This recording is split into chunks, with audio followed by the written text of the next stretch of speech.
are many people in the world who really don't understand. Freedom has many difficulties, but we have never had to put a wall up to keep our people in. Freedom is indivisible. And when one man is enslaved, all are not free.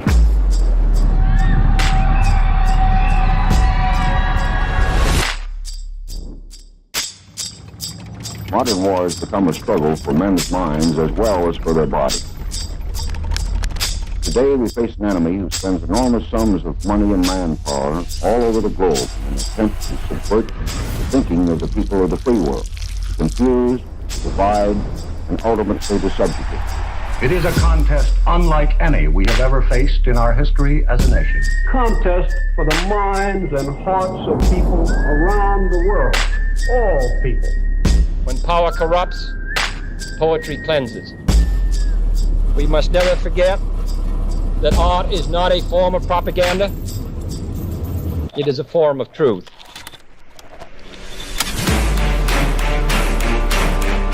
Psychologists find that control of emotions can be gained by understanding the stimulus-response pattern. Many everyday things become associated with these primary stimuli, partly by a process called conditioning.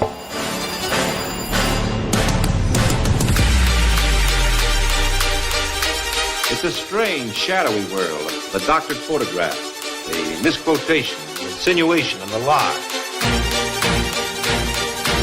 I think of fire in connection with emotion. Cause, effect.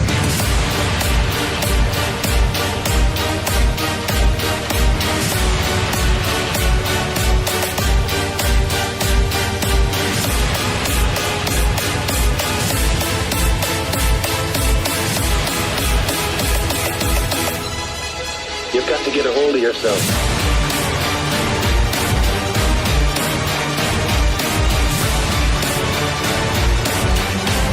So we have to work together. You'll have to help. We'll light our country and all who serve it. And the glow from that fire can truly light the world.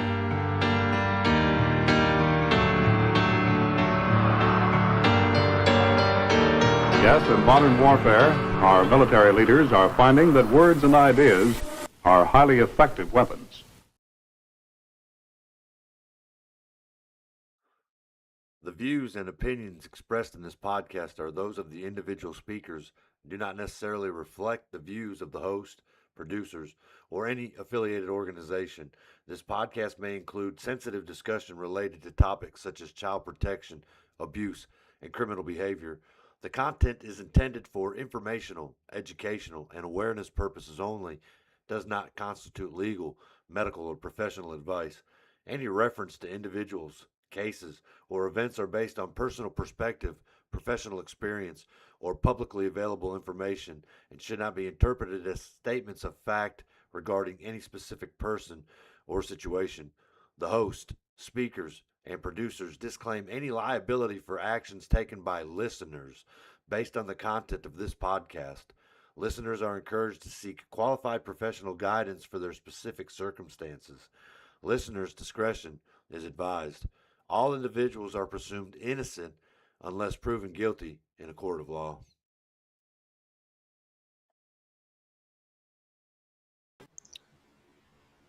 Okay, guys, welcome to Tuesday night's Blount County Breakdown, 8 o'clock. We have a cast of characters this evening, and then we have Not Woke Tennessee. So how are you guys doing? Good. Hoping that everybody's not woke tonight. Right. Not woke tonight. That's right. So Not us, are we, Jason? No, I think we need to find out in the comment who's closer to what's going on. Do we got a drag or do we got 80s hair band going on down there? We'll be fighting this thing all night. Yeah. If you guys wear it all night, I'll be surprised. Yeah. Yeah. No. I Well, might have it on wrong. you might have it on wrong. Yeah, I'm not sure. Where'd you get it? Amazon? Huh? Where'd you get your wig? Amazon, yeah. I think all this stuff came $9.99. from the Dollar General. Dollar General? Dollar General boutique right here. Boutique. That's amazing. Well, you guys dressed up for the show. That was probably the best. Yeah, the best part about it. So, well, everybody knows Robert, and everybody obviously knows we know Jason. So for sure, but who we don't know is Keith and Angie Ewing. So why don't you guys introduce yourself real quick? Go ahead, Ange. You bet. So Keith and I came to Tennessee about 3 years ago. We're Yankees, as you call it. We came from Ann Arbor, Michigan, which was always a pretty liberal town, college town. But during COVID, it really took a turn, as a lot of places did. And so we talked about moving for a long time, and we decided, well, if our governor gets elected again, that's going to be our sign. Governor Whitmer, as you probably saw her on the news, she was one of the crazier ones during COVID. And so she got reelected, and we started looking for a house. So we took out the map, and we looked for a red state with mountains and good weather. And if you put those three things together, you end up in East Tennessee. Did I leave anything out, Keith? No, I mean, we love it here. Yeah. And that's why we were so surprised. We had that illusion, I guess, that we were going to move into conservative Republican paradise. Yes. And damned if we didn't move in next door to a pride flag flying, narcissistic, schizophrenic sociopath. Dad in a dress. Yeah. From the start, it's been this sort of adventure. And first year we were here, we participated in the Maryville College protest at Maryville College. Right. Protesting Blunt Pride in 2023. Right? Yeah, we moved here in April.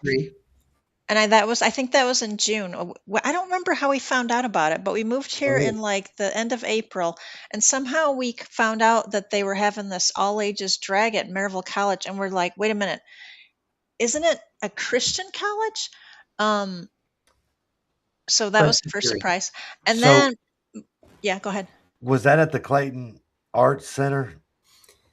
No, it was at Maryville College. Oh, okay. Well, I think the entertainment, let's call it, the drag was supposed to be at Clayton Ange. Oh, but it was outside though. It was outside. Okay. Yeah. Okay. And so, and apparently the reason they had it there was because the previous year they had it at Jack Green Park, and I guess it was just really obnoxious, and people kind of freaked out. And they had multiple drag queens. I've seen some videos. They were rolling around on the ground and legs spread and doing all kinds of stuff going on. Pretty illegal. So they moved it to Maryville College so that it could be more private, right? Yeah, Maryville College kind of wanted to protect these guys. They've got their own DEI. Back then it was DEI. Now it's been been changed to Community and Belonging. Still active. Yep. We still have a judge for the annual Drag Queen of the Year or month. I think it's a month. The gal who runs the Community and Belonging program at Maryville College is the judge for the Drag Queen of the Month program off-site, or show off-site. So they're just tied into it. But they backed down. So this is the thing about protests, right? Is what I want to make clear right from the beginning. First of all, protests are great. Protests are not violent. Don't be afraid of protest. We get a lot of feedback in terms of trepidation about why would I protest? Because they make people pay attention, and the people running the city don't like protests. Why? You're right. Yep. Why don't they like protests? It's a pain in the ass. Uses up manpower for cops. Uses up manpower for administration. They may get a little fee from you for getting a permit, but then they got to pay attention to you the whole time you're out there. They don't want conflict, right? Right. Yep. We kind of want conflict because that creates interest. But they know we kind of want that. Not like physical contact, conflict, but just energy that makes people notice. And the administrators hate that. So Maryville College backed away from their little project helping Blunt Pride because of our protest. Likewise, the next year, since Blunt Pride moved their little wait, you forgot a piece. So, but Ryan Desmond and Tony Crisp, they did try to get ahead of it, right? So they sent them this like warning letter, like, you don't want to do this, here's the risk you're taking. We have this. Tony Crisp is the chief of police for Maryville. Yep, we know. Ryan Desmond is the DA. Yep. Attorney General. Yeah. Just make sure everybody's on the same page. Yeah. Oh yeah. Yeah, my bad. So they sent a letter to y'all saying don't do it? No. They sent a letter to Maryville College because they didn't want to have this here. And so they thought, we'll get on top of this and then maybe they won't do this, right? And so it was a good idea, but it backfired. And so so the ACLU stepped in and they sued them. So they're actually still in a lawsuit. They sued them, freedom of expression, yada, yada, yada. So that backfired, but it was enough between the protest that was going on and this lawsuit that happened because Maryville College was then kind of a party that was involved. I don't think they were named in the lawsuit, but the next year when it came around, they're like, we're out. We're not going to do this. We'll support you guys. Like I think they give them money, but like they will not host it anymore on campus, which is exactly what we're looking for. Because if you make enough of a problem for the city or wherever they're going to have this, just like Maryville is now, that's why they're not having it in Maryville. They've moved to Alcoa because Alcoa doesn't know any better, and they're hopefully going to learn not to have this again. But so they can't have it at Jack Green Park anymore. Couldn't have it at Maryville College. So then they got tied up in this lawsuit, and they tried to have it in Maryville again the next year. What was that, 24? Yeah. And so they couldn't get a park because they were going to have to pay extra security and all this stuff. So for some dumb reason, they decided to let them have it at the corner of Lamar and Broadway, right in front of the Sam Houston statue. The municipal building, Maryville's municipal building, where the city council has their meetings. They called it a visibility event. Rally, I think it was a rally. Visibility rally. My bad. Yeah. And Flamey Grant was the lead attraction. You guys know Flamey Grant? So I'll just tell you, I'm not familiar with any of these. I don't know what you call them, characters. We just say characters. None of them. They're local. They're kind of like southeastern United States, Carolinas, Tennessee entertainers. Right. Adult entertainment. And then they get roped into the Blunt Pride issue. Blunt Pride's always trying to rope in these guys. They probably just would rather play to adults. They do comedy routines. They do their little sexual thing, adult cabaret type entertainment. Right.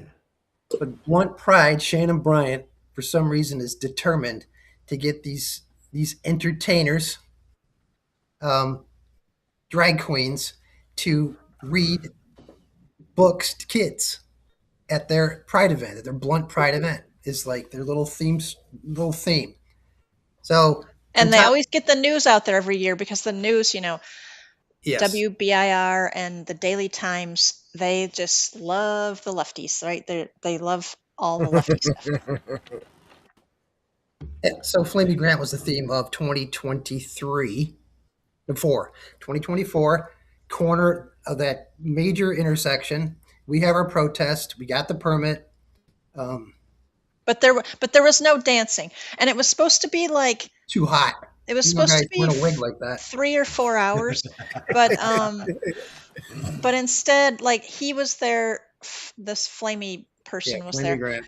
And it's a he, by the way. He was there, Big and and instead of performing, he just ranted about politics and how we were haters and everybody wanted to get rid of the drag and I don't know. He just ranted, and make laws against transgender nonsense. Yeah. Okay, so all that line they give because pride is politics, right?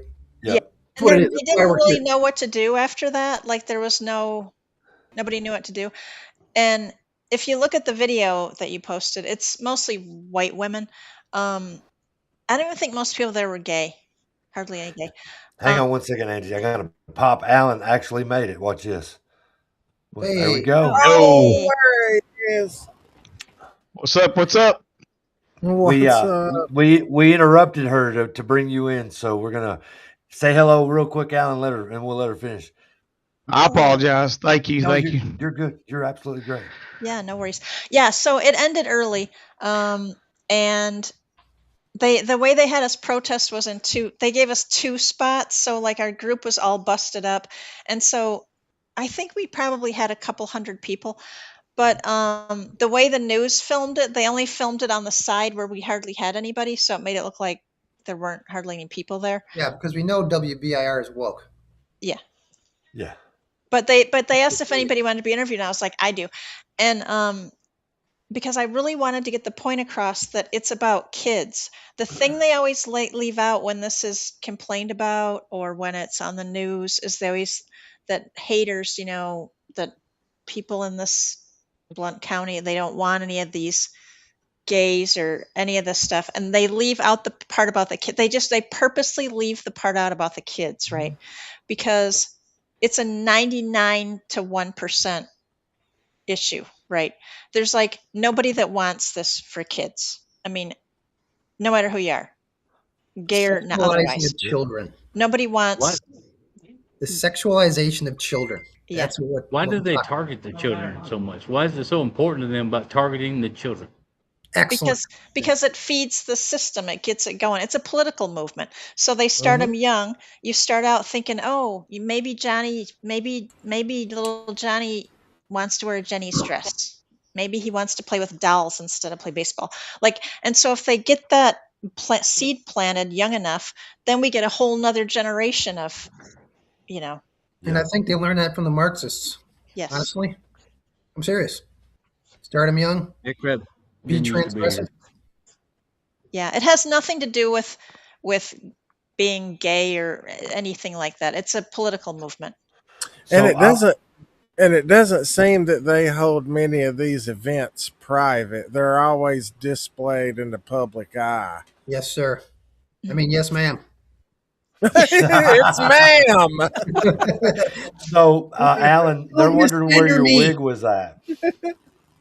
I didn't get the memo. You didn't get the memo yet? Oh, come on now.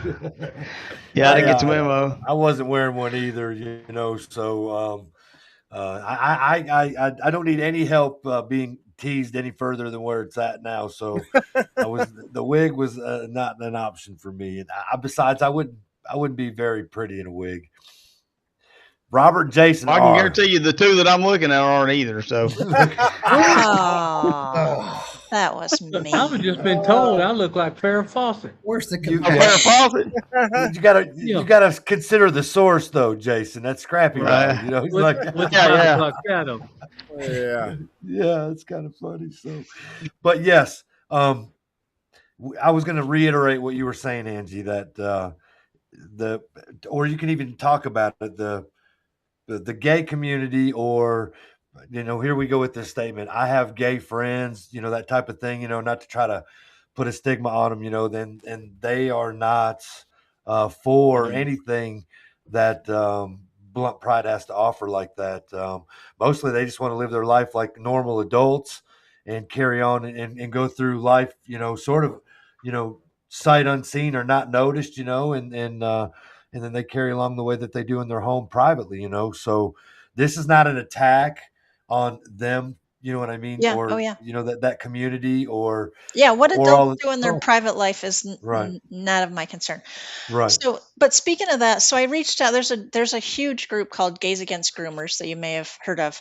And when all this started happening, this targeting of children, they were like, no, we don't want any part of this flag and this crazy business.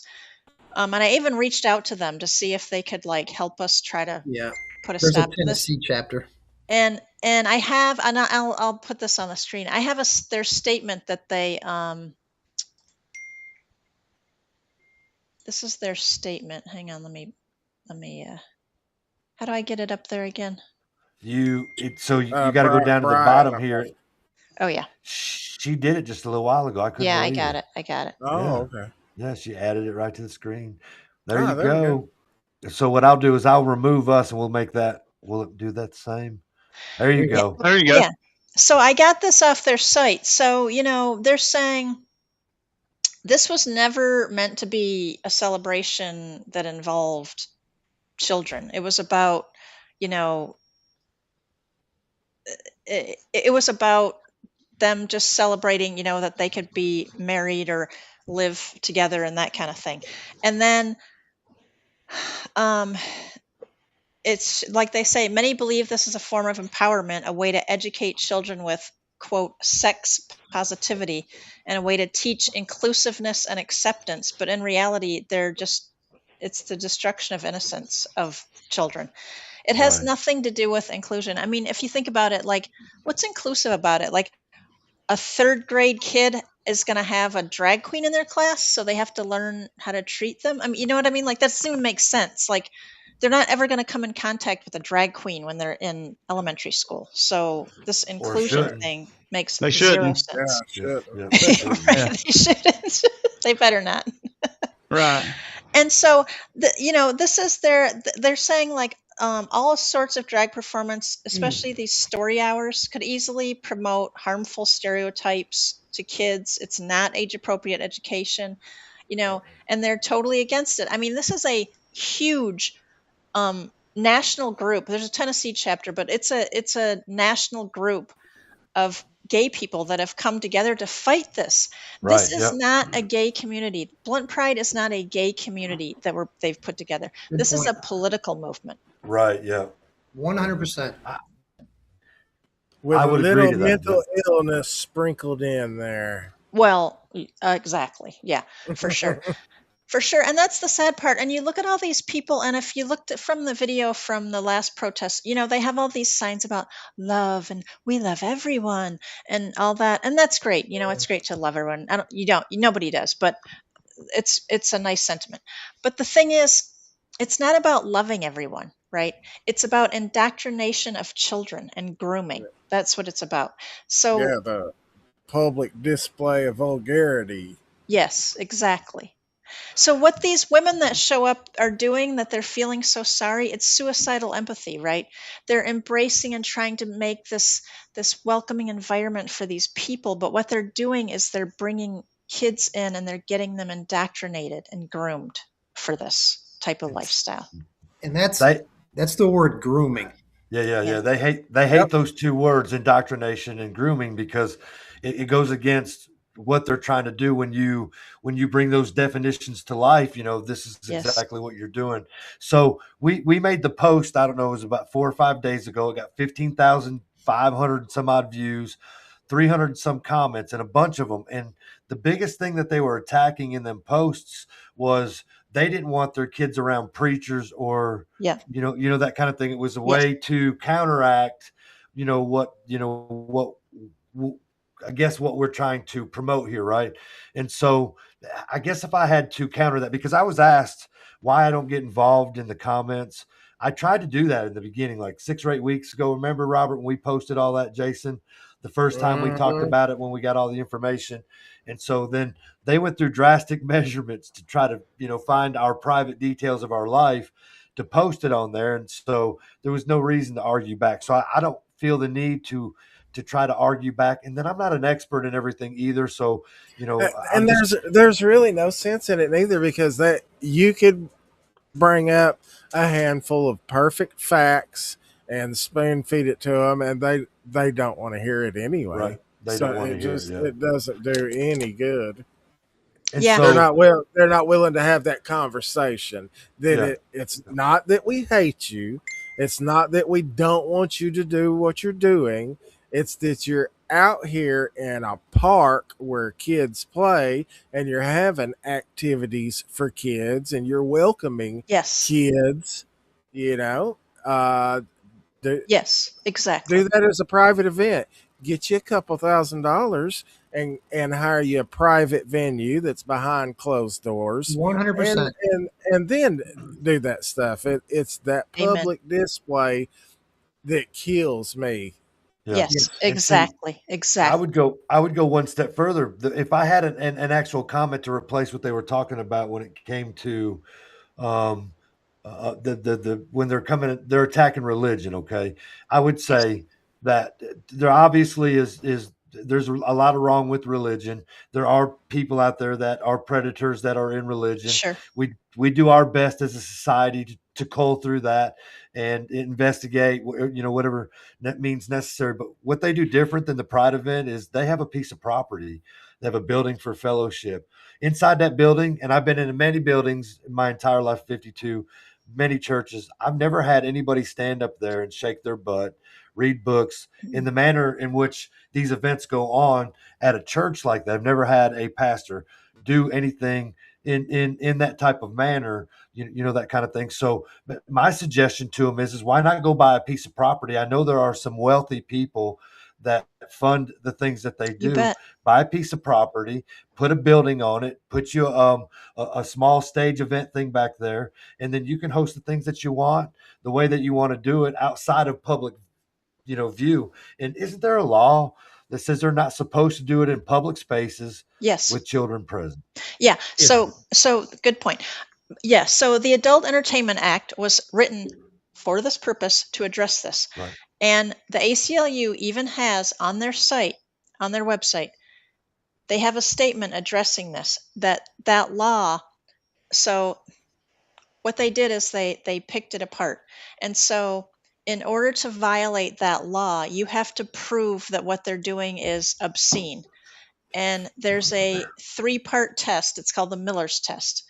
You have to have all these 3 things, and I can show it to you. I can put on the screen what that looks like. You have to have all of these things in order to prove that it would violate the Adult Entertainment Act, and then therefore be a crime.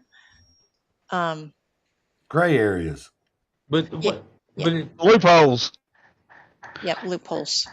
And they find I sent a letter to Burchett about this, but what I did too. It can't be 1,000 feet from a park or a church, and the one at Springbrook is going to be that close to a park and a church. Right, exactly. But the reason they can do it is right here, because you have to prove that what they're doing meets all of these 3 requirements. So it has to be prurient interest, that the average person would consider it shameful or morbid interest appeals to a shameful or morbid interest in sex, that it's patently offensive depiction of sexual conduct, and that it lacks serious value. That's wild. Yeah. And it's just vague enough. And it's just vague enough. So what they do is they tell the drag queen, hey, don't shake your butt so much and like twerk and like, gyrate and all this nasty stuff. If you just stand there and you can kind of dance around, but just not like too sexual. And if you can read a story to a kid, even though you have giant prosthetic breasts and cleavage and like a skirt going up your, that's okay, because it doesn't meet all the requirements of this Miller test. And that's why they can be within 1,000 feet of children, and that's why they can be in a public park. It's nonsense, and we all know it is. We all know what they're up to. Why do you need a man with giant breasts and cleavage in a tight to read a book to your child? What value does that have? It doesn't. So once again, our representatives wrote a worthless law just to show they're doing something. Yeah. In fact, they did again, because there's another law that was it's effective this July 1st. This past anti-grooming law. Yep. Anti-grooming laws, it's known. The previous laws considered the Anti-Cabaret Act. And Ryan Desmond, the DA, said that was essentially designed to keep people from building a strip joint, queer, whatever, drag queen business establishment. That was the focus of that law. Yeah, but it also addresses public spaces. So me and Keith both reached out to Janice Bowling, who was very, she's in the Tennessee Congress, and she's very active against these things. She's super conservative, and she's one of the few people that will actually respond to you. So Keith reached out to her, and he told her that this was going on, and she said, no, it can't, because we have this law. And he's like, no, it is. And I thought, maybe she didn't understand you. Let me try. So I reached out to her separately, and I said, they're having this thing in the park, and I explained it to her again in using different words, and she said they can't. And I put what Keith had talked to Ryan Desmond. He had an email where Ryan Desmond explained to us that we have to prove these things, and I even quoted what Ryan Desmond said, and I said, here's why they can still do this. And she said, no, that's against the Adult Entertainment Act, period. Send. Well, her new law, which is the grooming. Insists that this isn't happening. She's just insisting that it's not happening. And if you read it, I can give you a synopsis. It's very similar to the anti-cabaret thing. You have to demonstrate harm. It's all about harm. In quotations, harming a child. And it has to be a sexual approach, enticement, touching, solicitation for sex. I mean, just what drag queen at a public event at Springbrook Park is going to be that stupid? But they can do a lot of other stuff, and it fits right in all the lines, all the gray areas, just like another law. And who's monitoring it? Who's monitoring all this? That's a good question. Who would you think be monitoring, Alan? I'm sure that they would cameras. Yeah, well, that's possible, but I'm sure they would have probably some police presence there. It being in the park. Well, they do. So I talked to the chief of police in Alcoa, and I said, David Carswell. Yep. Carswell. Yep. I said, how are you going to monitor this? Oh, we'll have police present with their body cameras. I go, they're going to stand there the whole time and they're going to watch this. And so if they see something, they're going to stop it. I go, what are they using to judge how they judge and like what's against the law or not? Well, I mean, if they, vague again, like, come on now. Up for interpretation. Yeah, exactly. So my deal is what parent are going to take their kids to this? Bunch of them. They're out there, man. But are they doing it for their gratification or the? Yeah. Well, I mean, what would make you want to take your child to something like this? And I mean, I've watched obviously videos on TV where they've had parades and things like that. Yeah. There was one in one state, and I can't remember where it was, but these guys were walking in a parade totally nude. Yes. It was California. And there's kids on the sidewalk, sitting beside, I'm assuming, their mother, lined up just like they were getting ready to catch a school bus, and they're sitting there and letting these kids watch that. Shaking their junk right into their faces. Yeah. Yeah. So what would I mean? Just to say we did it, or I'll show you we can do it, or what? I mean, when does any of this come into play that a parent would be held accountable to any of that? Does that make sense? Yeah. Well, Angie, didn't you ask Chief Carswell, what if it was your kid? Would you take your kid to this event in Springbrook Park? I did. What did he say? And he said, well, no, I'm not really interested in that. Right. So, I get they have a constitutional right to assemble, but it's how they're assembling. Yeah. I mean, the thing about if it doesn't affect that particular person, then it's not a big deal. If that makes sense. I mean, and I say that because I know I'm going to throw in the PPE here because there was a post made, and it's like, oh, we need it. Well, that's all well and good, but if that bulldozer was in your backyard, you know what I mean? Mm-hmm. Right. Yeah. Getting ready to tear out your swimming pool or run through the middle of your farm, which is basically where I'm getting is if it doesn't affect me, then it's not an issue. It's true. Right. Yeah. And the only time it will affect me, if I'm there or if I walk up on it or something, or my kids see it and come home and tell me, then it becomes an issue. But as long as I don't see it and I'm not present, it's not an issue. Yeah, I mean, it's in a public park, so you don't have to have brought your kid there. You could be a kid out riding your bike in the park. Yeah. Right. And I mean, I know that particular area. It's a busy area. I mean, I know there's kids play there. It's right by tennis courts. There's a gymnasium there. Yep. So we used to watch wrestling there live Saturdays when it was Smoky Mountain Wrestling. There's swimming pools, right? I mean, of course, I don't know if it's closed. No, I it's think, open. Yep. Yeah. So on the weekends. Yep. Yeah. So, I mean, like I said, I just don't see the gratification as an adult. I mean, that's something that I would take my grandkids to see. You know what I mean? Well, so I just don't know where the thinking comes in to where people think that's a good idea. Yeah, it's not a good idea, and it's not needed. It has no value. And I brought up the point of why is it like so? Kids can't go to R-rated movies, right? Nope. I mean, right. So if they have adult supervision. But why is there a restriction on movies? Like they can't see that because of this, that, and the other thing, right? But and that's freedom of expression. So can't the movie producers say, well, you're restricting our freedom of expression? We want children to see this. What's the difference between that and this? You know what I'm saying? Like the difference is when they wrote the laws for movies, they didn't leave the loopholes. Right. You see what I'm saying? Yeah. So it's like anything we do, government-wise, there's always a loophole in it to where if somebody went to court, they could beat what you put on paper. Yeah. Does that make sense? Exactly. Yeah. But here's the thing. I was looking at this and I saw, and it said, and ACLU even admits this, that the intent of that law was to not allow this to happen in public spaces. They even admit that. Okay. Right.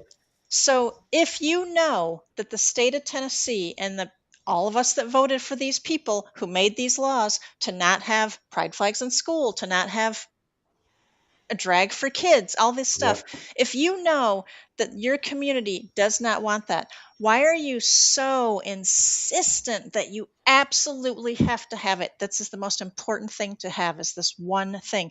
Because if they were not having kids, if this was an adult only thing or they weren't having drag involved, we wouldn't be protesting. Right. If it's adults, I think it's weird to be celebrating, but whatever. If it's adults, it's the kid part. If they could just leave the kid part out, everybody would leave them alone. So why is this so important to them to do this? So I'm glad you brought that up, because even Daryl says here that the city of Alcoa should be ashamed to hold an event that has both political agenda and the indoctrination of our children, right? And so they found that gray area in which. But why did they want to find it? Why did they want to find the gray area? When I reached out and got nothing back. I called to let them know that they were actually, by allowing this, because let me take a step back. When Parks and Recs approved it, then it had to go before the Commission of Alcoa, the city, however that works, right? And so when it did, because they already had all the issues that they had in Maryville to make that work in their favor, right? I think this venue is probably a little smaller as far as acreage, because they based it off of acreage size. And so they met all the requirements with egress, safety, all the things that Alan could probably tell you about when it comes to having an event like that and being able to host it, security, so on and so forth. And they supplied that either financially or volunteers, however that works. And so because they saw all those things were all done, they just rubber stamp it. If they don't do that, then we're told they could be sued. So let them sue. Oh, I've heard that argument a million times. So let them sue. As long as they're suing, it's not going on, right? You know what I mean? So that this criteria went through that. Well, at the city of Alcoa, there was no discussion on it whatsoever. It never even got brought up to the panel there out in the public. Instead it was the hall block party, and they had those people up there, and that thing had been on there. It'd been going on for decades, and whether you agree or you don't agree with how it was handled or how it wasn't handled, they restricted the size of it. They claimed that they didn't have all the infrastructure in place. They actually took the time to fight that and not what the political thing was. Can you imagine the city of Alcoa coming out going, we don't agree with this. Blount County Parks and Recs means they have to refund them their $184 or $85 and give and ask for that permit back. You know what I mean? And then because they're a small 1-2% in the community, they're going to get all the outcry from the local media around WBIR, all the channels that you guys are talking about. You know what I'm saying? So it was going to look like the city of Alcoa was not paying attention to these needs. So the fact that you said what you did was, why is this event so important that the people that were elected to say no to this just turned a blind eye to it? They don't even care, you know? Yeah, they don't care at all. Their answer is that just don't go, or, you know, they wouldn't attend that event. So someone's PMing the crap out of me. Well, I mean, it's a minority event. I mean, for sure. In all actuality, for sure. You know, and so I mean, I don't condone, but it doesn't affect me as an adult. You see what I'm saying? I could walk by it and not even pay attention to it, you know. But when you've got kids that come through and they're curious, you know, to, hey, what's going on? I mean, if you think of it, that's a whole different story.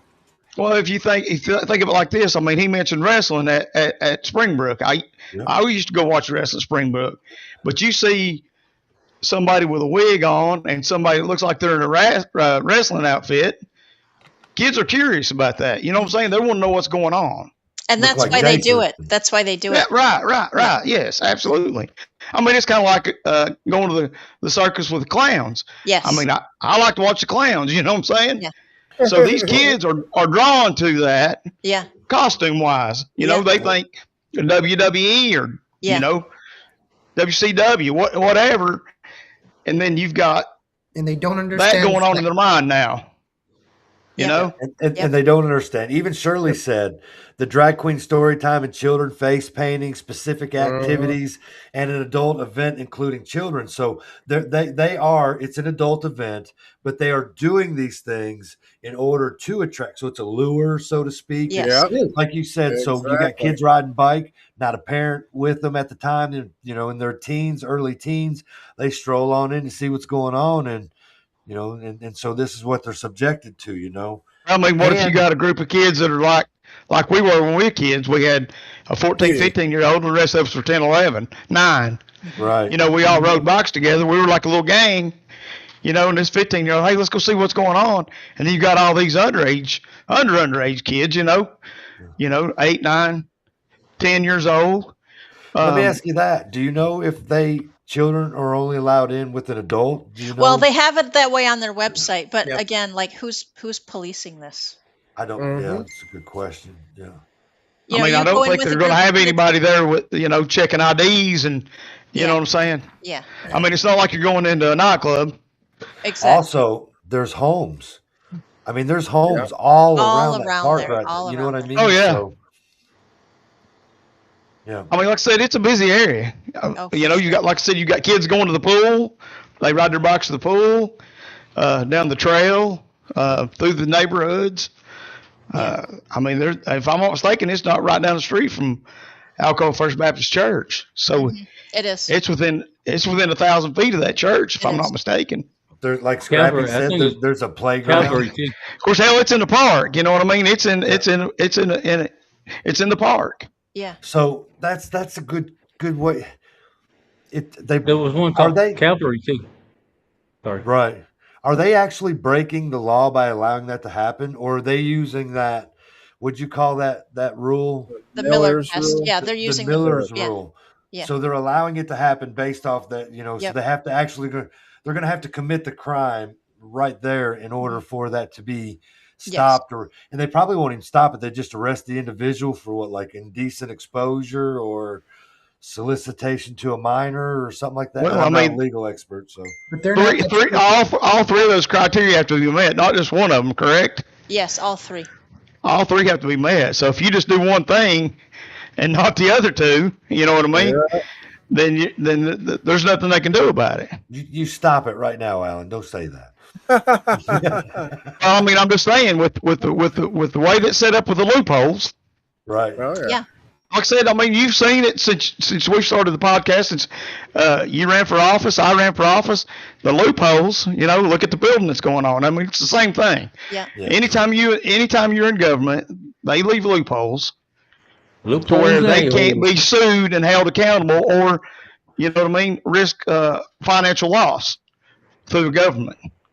Yeah, but this is sick. I mean, this is sick.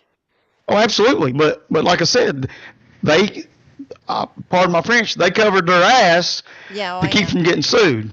Yeah. I mean, that's what they've done. That's exactly right. Right there. Yep. Right there. Because I can only.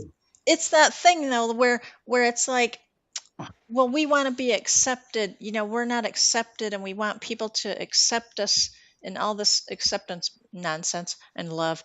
And like, but why do you keep wanting to hit us over the head with it? Like, there's plenty of gay people in this community that are very successful, by the way, and they're clearly not being, and they're clearly not being discriminated against or harmed in any way. Right. So what is it y'all are talking about? Because you're clearly not talking about the right thing here, right? I think they want worshipped. I think they want 100% of the population to acknowledge them to their face. They want that attention, that recognition, and that you need to know this. You need to like this. Yeah. That's the way they act. So with you saying that though, look at it. They're doing this in the park as a gathering, and they want to be accepted. But how many of those people are going to work dressed the way they're going to dress this?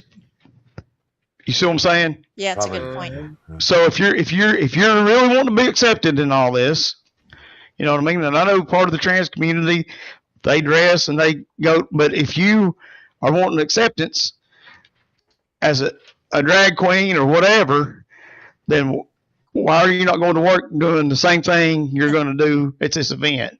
Yes, be proud. I guess be really proud, right? And that's what I'm saying. So if you want us to accept it and all the time, yes, then do it all the time. All the time. Yes. 100%. If that makes sense. Yeah. So yeah. I don't think they can though. I don't know if their job would allow that to happen. It doesn't matter. If they're proud, they should be proud, and their job should absolutely be as such. I'm just trying to, throw that out there. Like, for example, that's funny. Sure. Your employer won't let you do that, but you want the public to accept you to do that. So okay. Well, you're letting the government is letting you do that in a public park. Right. Yeah. Uh-huh. Well, yeah, right. Well, I mean, when Biden had all the drag queens on the lawn, on the East Lawn, and then the one took his top I shared off, all that. Yeah. And like, I've never been so. But see, they couldn't be arrested. No. Unless they did the other two criteria were met. Yeah. Yeah. Through the Miller test, correct? Yes. I still can't believe that our country was not taken over during that period of time, because look at our military. Everybody was like fat and low testosterone, and then we had we got took over. It just wasn't the way you think it was. Yeah, you're right. Yeah, right. So let me ask you this real quick, and then we'll talk about your protest. Your guys' experience with Whitmer. So they lived in Michigan, Alan. I know that they told a little bit of their story, and they moved from Michigan to here because when she got reelected, that lady was tyrannical, like Gavin Newsom. Oh yeah, absolutely, yeah. You know, that kind of stuff like that. And so they come to a state that they, like you said, they love the weather, the mountains, the conservative, the red, this, that, the other, and then they move right next door to, how did you say it, Keith? Dad in a dress. Yes. He is a little boy. Yeah. And no one would believe us either. It's insane. No one would believe us. Wow. Yeah. So they had to take steps in order to protect your property. Am I saying that correctly? No. So this person. Public space. I can show that he was in a public space. That's why I took that picture. Right. So where was this at? It's next door to my house. At our house. Wow. It's my damn neighbor. That's not his real hair. No. What's it? That's not Jason's either.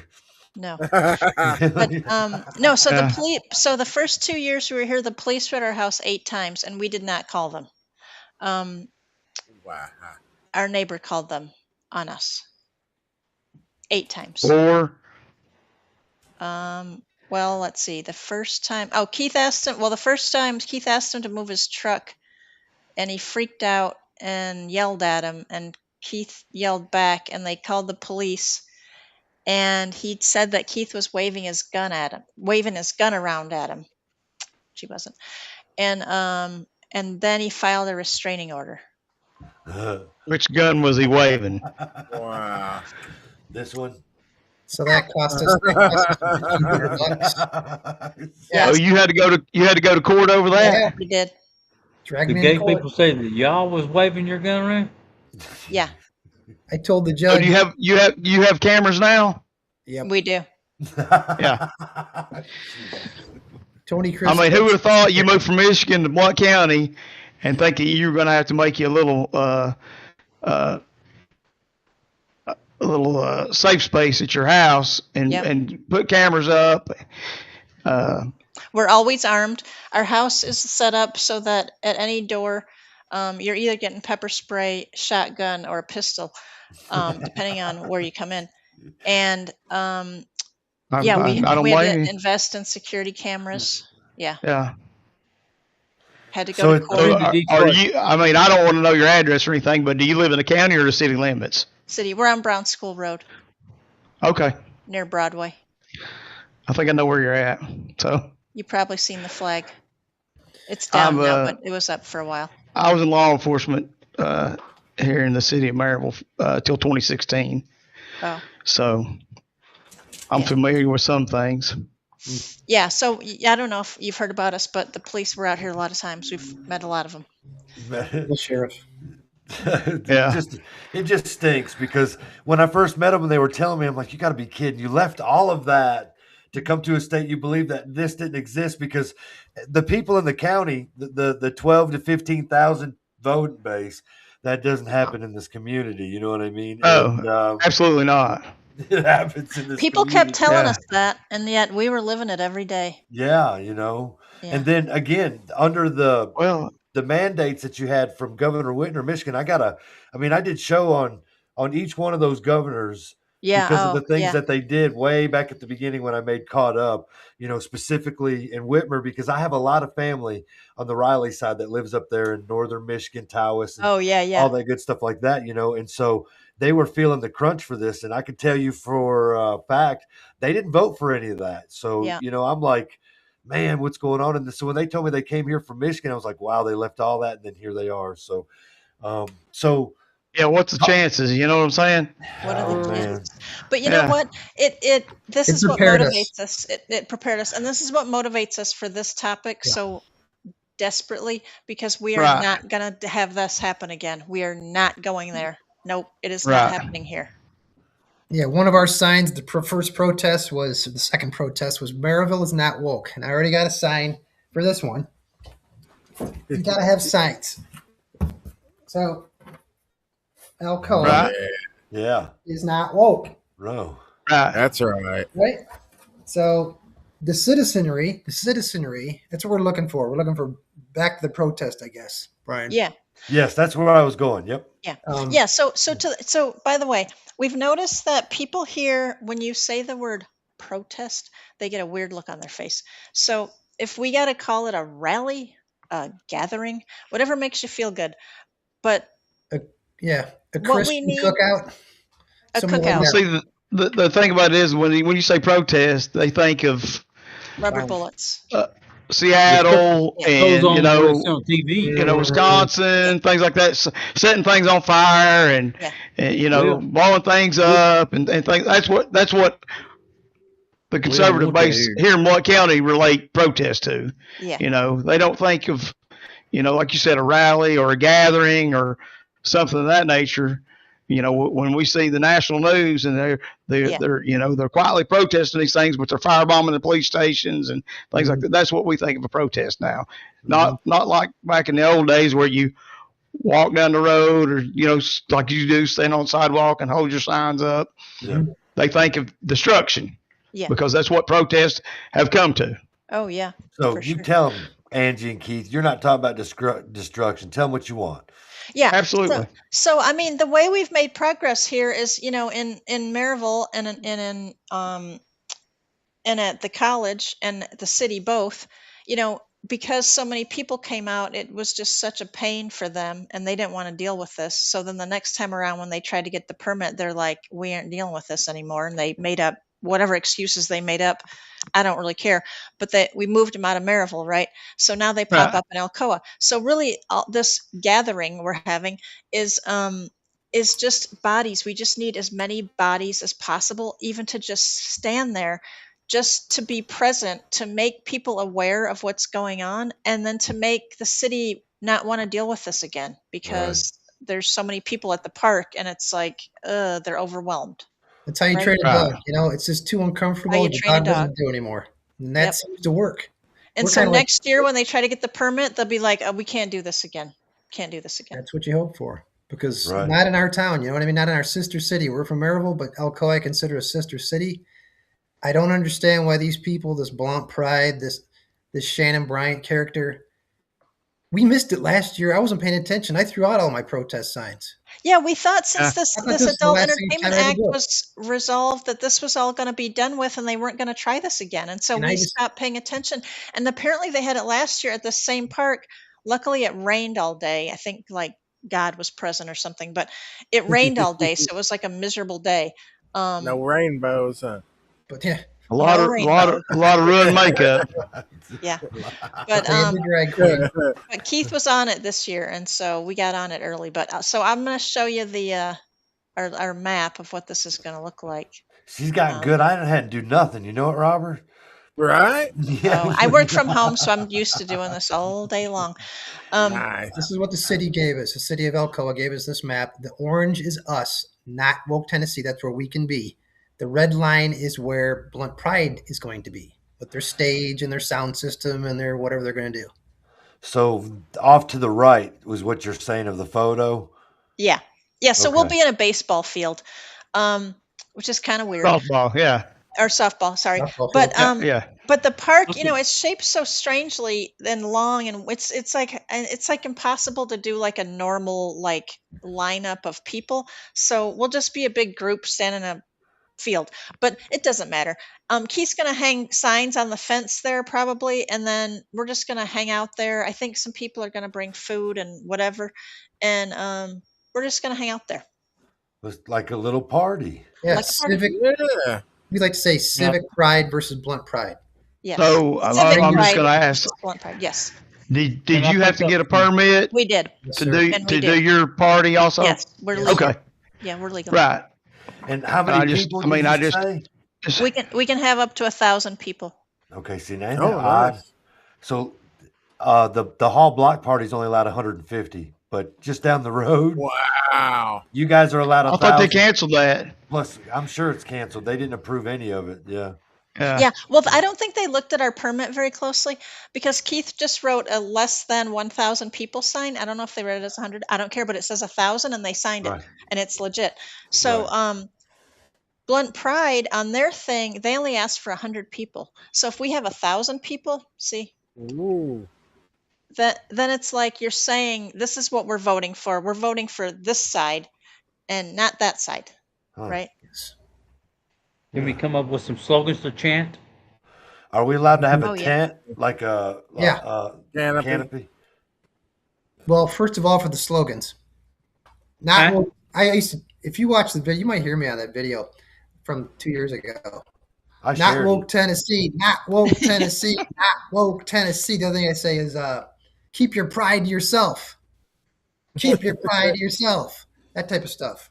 I don't know if you're kidding, but those are real slogans. Those are my slogans. Keith will be like going on the whole time. Yeah. I get pretty energized. I can hold a sign a long time. And signs work. And that's the thing, Brian, and you folks here. We want civic pride to just basically override Blount Pride. We don't need to destroy the entire woke concept globally in my lifetime, because I don't give a shit that much. What I care about is why I moved here and why I like Maryville and Alcoa so much. And then to see this contamination, as I call it, right? this toxic wokeness, this toxic transgression of American values in our little towns. Just take it somewhere else.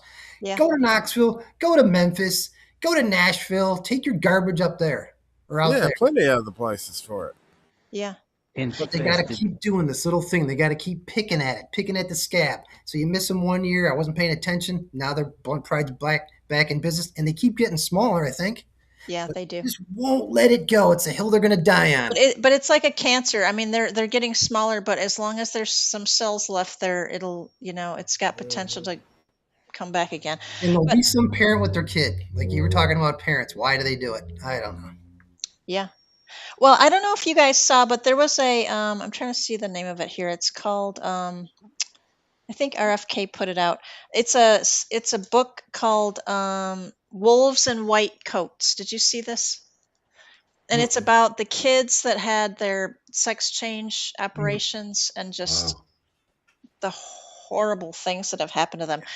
And I looked up the stats the other day, and did you know that the majority of people that are now considered trans are like teenagers, like they're minors. So it's no longer adults that are going through this trans thing. It's all kids. Oh, it's all kids that are claiming to be trans. I did see some stories here not long ago, maybe a couple weeks back, where somebody went through that thinking that's what they wanted, and yes, were based off of not real good information, and then yes, going through the actual acts, and now they're trying to get that corrected, and it's going to be that much harder of a road for that to happen. It can't be corrected. That's the problem. You can't reverse it completely. I mean, so many young girls have had their breasts removed. Oh, yeah, it's terrible. Yeah. There's a lot of horror stories. There's more horror stories than there are success. I haven't actually seen any success ones, to be honest. Right. I mean, you've got a few people out there, obviously there's going to say, oh, it's the best thing I ever did, but the mental anguish that they go through as adults trying to go back to their biological state is just so overwhelming. The suicide rate in these kids is astronomical. I mean, just the things that you hear statistically, I don't know exactly the number, but it's growing every day, and that's why this is so important. Yeah, I mean, like I said, if something like that, if that's something you want to do, 18, 20, 25 years old, yes, have at it. Yes, but when you're using these things as children, because mom wanted a little girl and she had a little boy, or she wanted a boy and had a little girl, I think there's a lot of mental issues that go into that, not just as the parent, but the child. When you're sitting there telling your daughter that she's a boy, there's something wrong there. There's two wires are crossed, or they're not touching, or something. Yeah. Crystal wanted to know if you could grow groups of 9 or less stand around other parts of the perimeter of the event, based on the fact you didn't have to have a permit for that. She says something about 10. I guess a permit requires 10 or more. She was wondering if you guys. Yeah, I mean, it's a public park, so they can't bring it. I mean, there's no even limit on that. What I understand about the permitting process was I was advised to get a permit in case my event blocked traffic or blocked pedestrian walkway. Right. You're not blocking a walkway. Do what you got to do. Yeah. Come on. And it's a public park, so you can do whatever you want. I mean, we just got a permit so that we can have a designated space. I think she was saying that to not have a permit, the permit requires 10 or more people. So I think she was saying if you I gotcha. split up into groups of 9, you wouldn't even need a permit. Yeah. Well, you guys said it was a couple hundred the last time you went, so I think it's good to have a permit, because then it's our space. That is our space. Right. If you have an issue with, like, I'm not going to go over to the Blunt Pride event they know me, and try to, as Ryan Desmond suggested, film a drag queen doing weird things with children because they're not going to let me in. When they find out I'm there, they're going to kick me out. Now I can kick them out from our space. We can stay separate. We can stay peaceful. Yeah. Now you I won't do be know, antagonizing each other.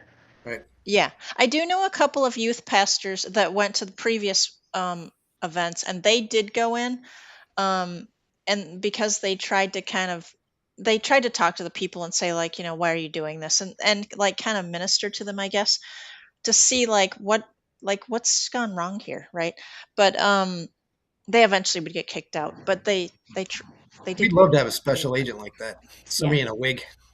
Yeah. Oh yeah, one of you guys. Camera. One of you guys could go. No. Brian, you mentioned tents. Yeah, we can have a tent. We might keep sun off people. We just can't have amplified sound. That's in our permit. No amplified sound. I did not request that. It's right, like you're pushing on a speaker, pushing bullhorn or something. Yeah, no. But we just want warm bodies. We don't care like what people want to do. I don't care what anybody wants to do. Just show up is all. Tell everybody and their brother. And even if you can just come for 10 minutes, it's just got to be enough people to make a present so that they don't want to have it there again. And when is that again? September 12th. And what time? It's 1 to 4. Their thing is supposed to go until 7, but I'm not staying until 7. So we just said 1 to 4. There's a UT game at 7, so I figure football fans will be done before then. Yeah. So blue.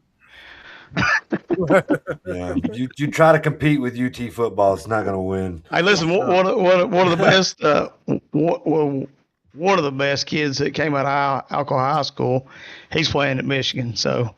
Oh, really? Yeah.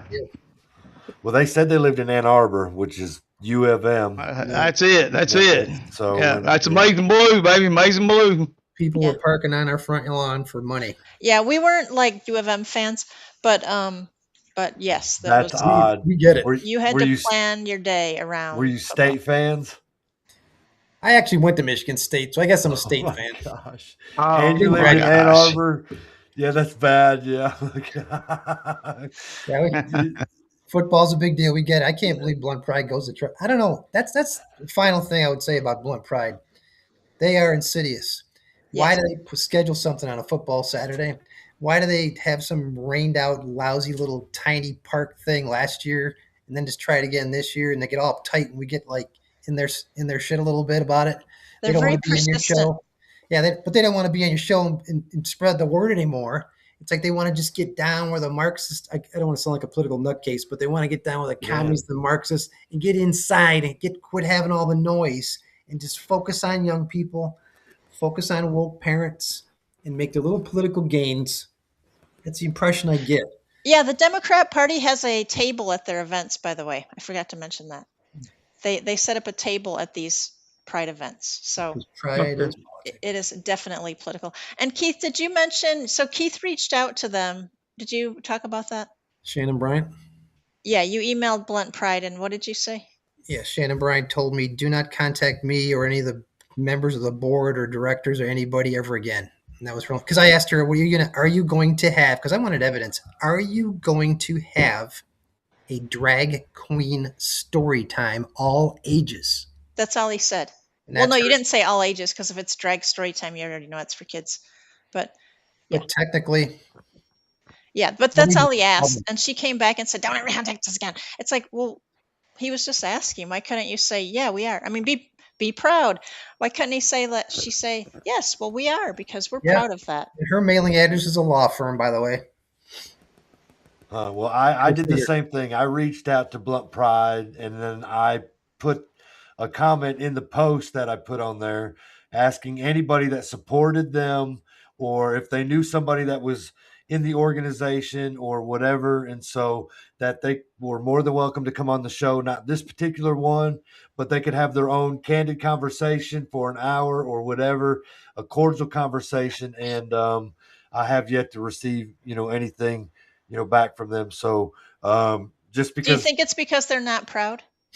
I was told that because I already put my opinion out there about how I feel that they probably weren't gonna, entertain the idea anyway. I would have good questions if I was going to have any questions.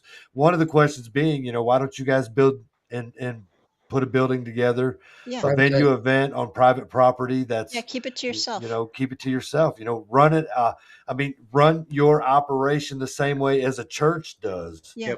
I mean, you know what I mean? And you can do, you can have the events the way that you want them, I guess, you can have whatever your beliefs are, so just my issue is the kids. My issues is the fact it's in public. And the issue that I got is the law states this, and I hate the fact that they got that Miller thing in there, but yeah, and what you guys are doing is fantastic. I think it's great. So we definitely wanted to get you guys on. And Keith, you can come back on a Thursday night and talk all that stuff. That show right there is exactly what we do. It's just you get down into the, whatever, as far as national politics, whatever's going on, or deep dive into something that's, that happened, a while back. Thursday show, we're going to talk about childhood vaccine schedules. Oh, good one. So my son's fixing to have his first son. And he's in the Army, and they've done a ton of research on the vaccines. So he asked me if I would do a show on it. So I talked to Scrappy and Heath and said, this is the focus. So they're doing their part. I've done my part, and hopefully it turns out good. It just informs people, if they listen enough to it, you know what I mean? So, but yeah, what you guys are doing a good thing. And I love the fact that Robert and Jason came on. You got asked by Shayna, where was your, where's the hat, Jason? It's right here. You need to wear that with your wig, man. Oh, look, it's Joe Dirt. I was going to say he kind of favors a trucker maybe, or a wrestler. Joe Dirt, baby. And they at the beginning, they said they wouldn't wear it for 15 minutes. It'd be too hot. It's been on for an hour and 13 minutes. I think they're growing to like it. Maybe Kid Rock. Maybe a little Kid Rock. Little Kid Rock. WNBA. Oh, yeah. You can get drafted by WNBA. You can. Yes, you can. Well, I noticed there was 3 professional basketball players that notified the WNBA that they were transitioning, and they're ready to be drafted. They are all in. I cannot wait to see how this works out. That is so funny. Well, they're gonna. Lot lizard. It's kind of mind-boggling to me for somebody that can't decide with a bunch of women what a woman is. Yeah. I mean, the league is 99% women, and they had a meeting apparently. Well, you got your owners and male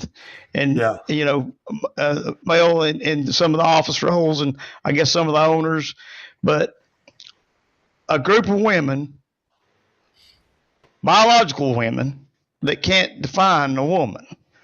Yep. And that to me is just mind-boggling. I mean, just to sit there and watch somebody say, well, how many genders are there? And you got somebody say, well, there's numerous. And I'm sitting there, of course, I'm 54, so in health class, back in the 8th grade, many, many years ago, we went over that, and I think that's where we failed as a society, because we don't have a health class anymore. Oh, there's no health class? I didn't know that. Well, I mean, apparently they don't teach the biological science of a male and a female. That's crazy. But I always talk about this. Now, when we were kids, and me and Keith are a little older than y'all, but when we were kids, if my dad, if any of us, if there was a boy that went in my locker room or my bathroom, oh my gosh, no dad in my block anywhere. They would have been, that kid would have been, no, this would not be happening. This would not be happening. So where are the dads? Where are the brothers? Where are the coaches? Where are the moms? Well, I mean, the most of your dads now are 15 to 25. I mean, you've got these young ladies getting pregnant in high school, and nobody's teaching them how to be what they need to be. You know, I mean, you don't. These kids don't sit down with mom and dad and they tell them about the birds and bees anymore. You know. Well, can we blame some of this on the internet, social media? That's true. Well, I mean, absolutely. You know, when you start reading into stuff on the internet and you start thinking that maybe that's right, maybe that, you know. But at some point in time, you've got to look at it and say, well, I mean, I don't see how that worked for that. So think about it like this. Back when we were growing up, if you had a thought like that and you told your buddies, you're probably getting smacked around a little bit. Are you stupid? Yes. You know, this, that, and the other, and so on and so forth. Now you can just do it from the secrecy of your phone. You don't need to ask anybody any questions. You could Google it or whatever, and it'll bring up anything you're looking for, and it'll link you to wherever it is that you want to go, you know. Yeah, so chat groups, whatever. So the days secret societies and all kinds of stuff. You know, I want to say we're probably the last greatest generation because, you know, it was before the cell phone and internet where we held each other accountable. You can't do that. You know what I mean? You know, you can't be like, you know, I mean, we just, you know, being goofy or whatever the case may be, but just talking out loud, you know, if we acted, wore a wig, put makeup on, tried to hang around your friends, that wasn't going to work. You were going to be off by your own and never accepted. You know what I mean? So, you know, we've lost that as a society as we far sure as. Have. Well, I mean, they think bullying now is 20 times worse than what it was when we were growing up. I mean, you think of bullying, name calling, picking each other. I mean, I remember riding the school bus home, getting off the bus and beating the hell out of each other. And an hour later, we were playing tag football or video games, you know? That's what I mean. So, you know, the way things are, you know, I mean, you be best friends and something happened, you know, in a day or two, man, you're right back to, you know, outside riding bikes together, playing, throwing rocks through whatever. But now, I think it has a lot to do with neighborhood cliques, gangs. You know what I mean? We had 10 or 15 boys that ran together in the neighborhood, and these kids don't do that, man. They sit right here doing what we're doing. Yep, stay out till the street lights came on, type thing. Drinking water out of a water hose and not, some purified. You know, we can just go on and on and on as far as. I can still taste the water out of a garden hose, you know. the only time we. And I think that's what it is, man. Sweet. They've not drank out of a garden hose, and that chemical hadn't gone in there and straightened them out. Yeah. Yep. I mean, we used to ride in the back of pickup trucks. Yeah. Mm-hmm. Yeah. No seatbelt. I remember riding from Maryville to Knoxville in a backup pickup truck. Yeah. So, I mean, times have changed. I just can't believe in such a short period of time how much it's changed. It is pretty crazy. And it's all political ideology. You know what I mean? So, absolutely. Which is exactly what you guys were talking about when it comes to all of this. So it's votes. It's votes. It's votes. Right, it's politics. So it's Brian, votes. It comes down to votes. Could we mention one more time? You can mention whatever you want. Yeah. This idea of the protests. This not woke gathering. Tennessee. We just call ourselves not woke Tennessee. This is not a not-for-profit organization. We don't get money. We don't do anything for that. This isn't about me and Ange. We just want civic pride.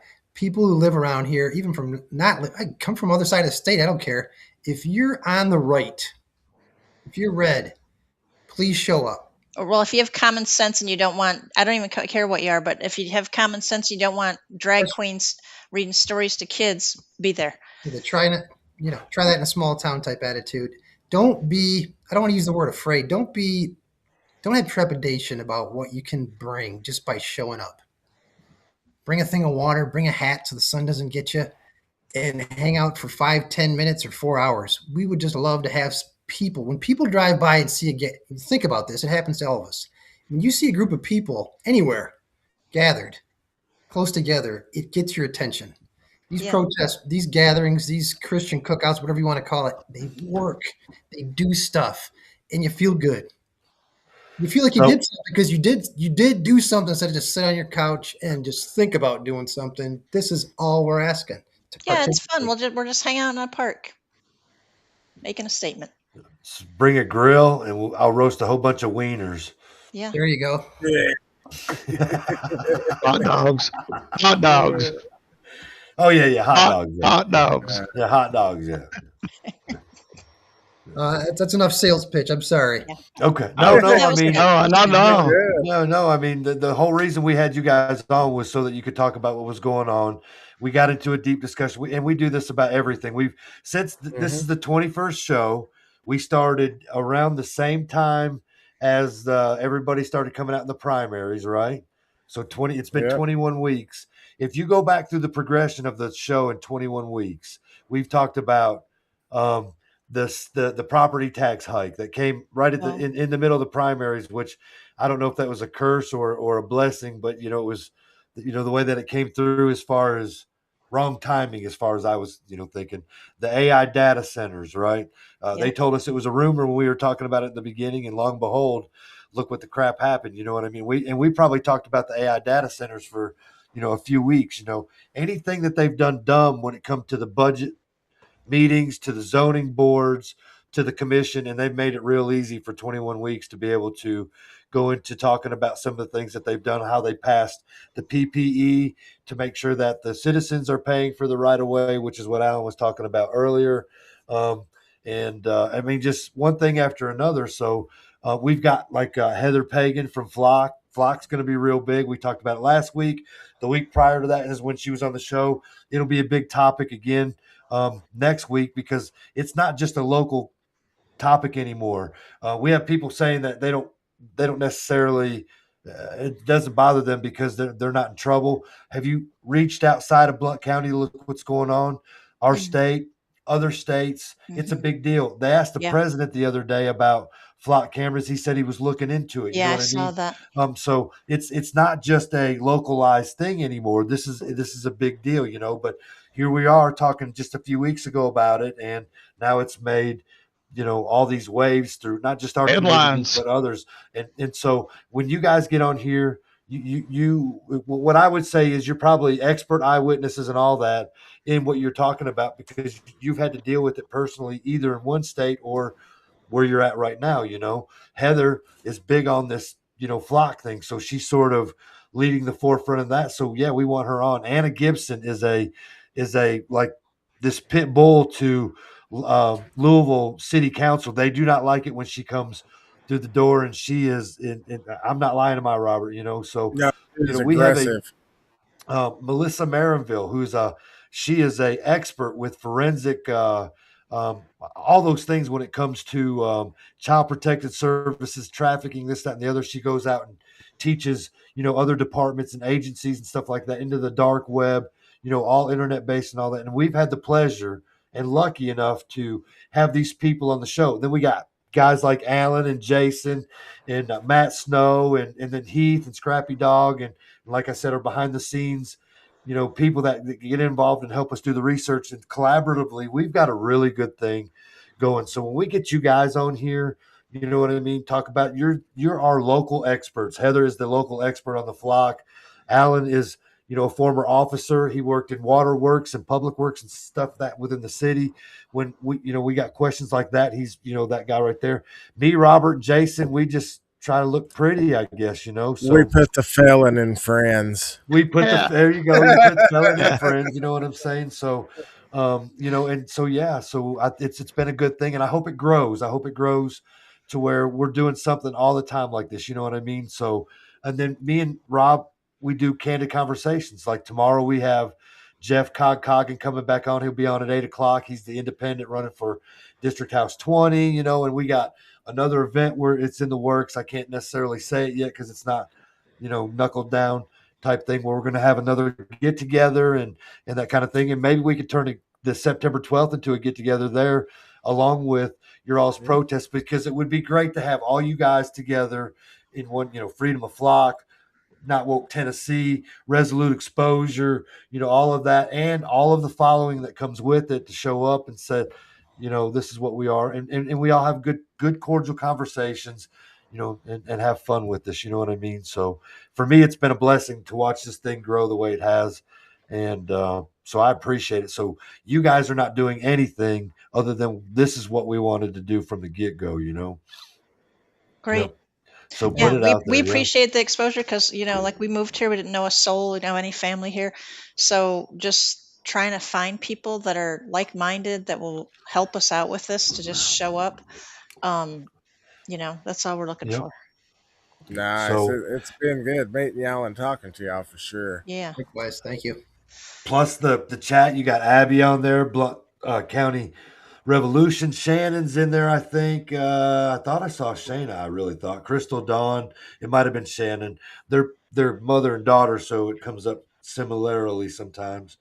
And then you got Scrappy Dog. You got Kim and all that in the Resolute. I don't see Ed in there, but that's not always. I don't see James Richard neither. Yeah, he Where's was Woody? in last week. Well, the commission meeting was tonight. That was the other thing. I didn't realize it was Tuesday. It was normally on Thursday, but I think because of that GOP party they're doing in the Talbot Legacy Center where they have the Lincoln Day. The Lincoln Day. Yeah, the Lincoln Day's next Thursday. So I think they sold out, baby. Sold out. Yeah. What? So, sold out. I think they're having. I think that's why they changed the commission meeting. I'll just say, I was told that it was changed due to that, which is odd. I'm not sure if is the Talbot Legacy Center, are they a conservative Republican group or? Zach Talbot and Chip Fuller are conservative Republicans. Okay, all right. That's not what I heard. So yeah, they've done a lot backing for the Republican candidates. I mean, but I think that's I know why both of them. I know both of them. They don't actually think the way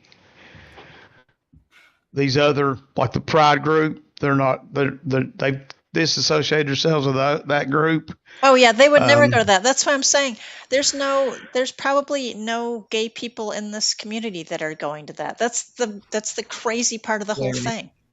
Right. Yeah. So I mean, I was a childhood friends with Chip. We grew up together.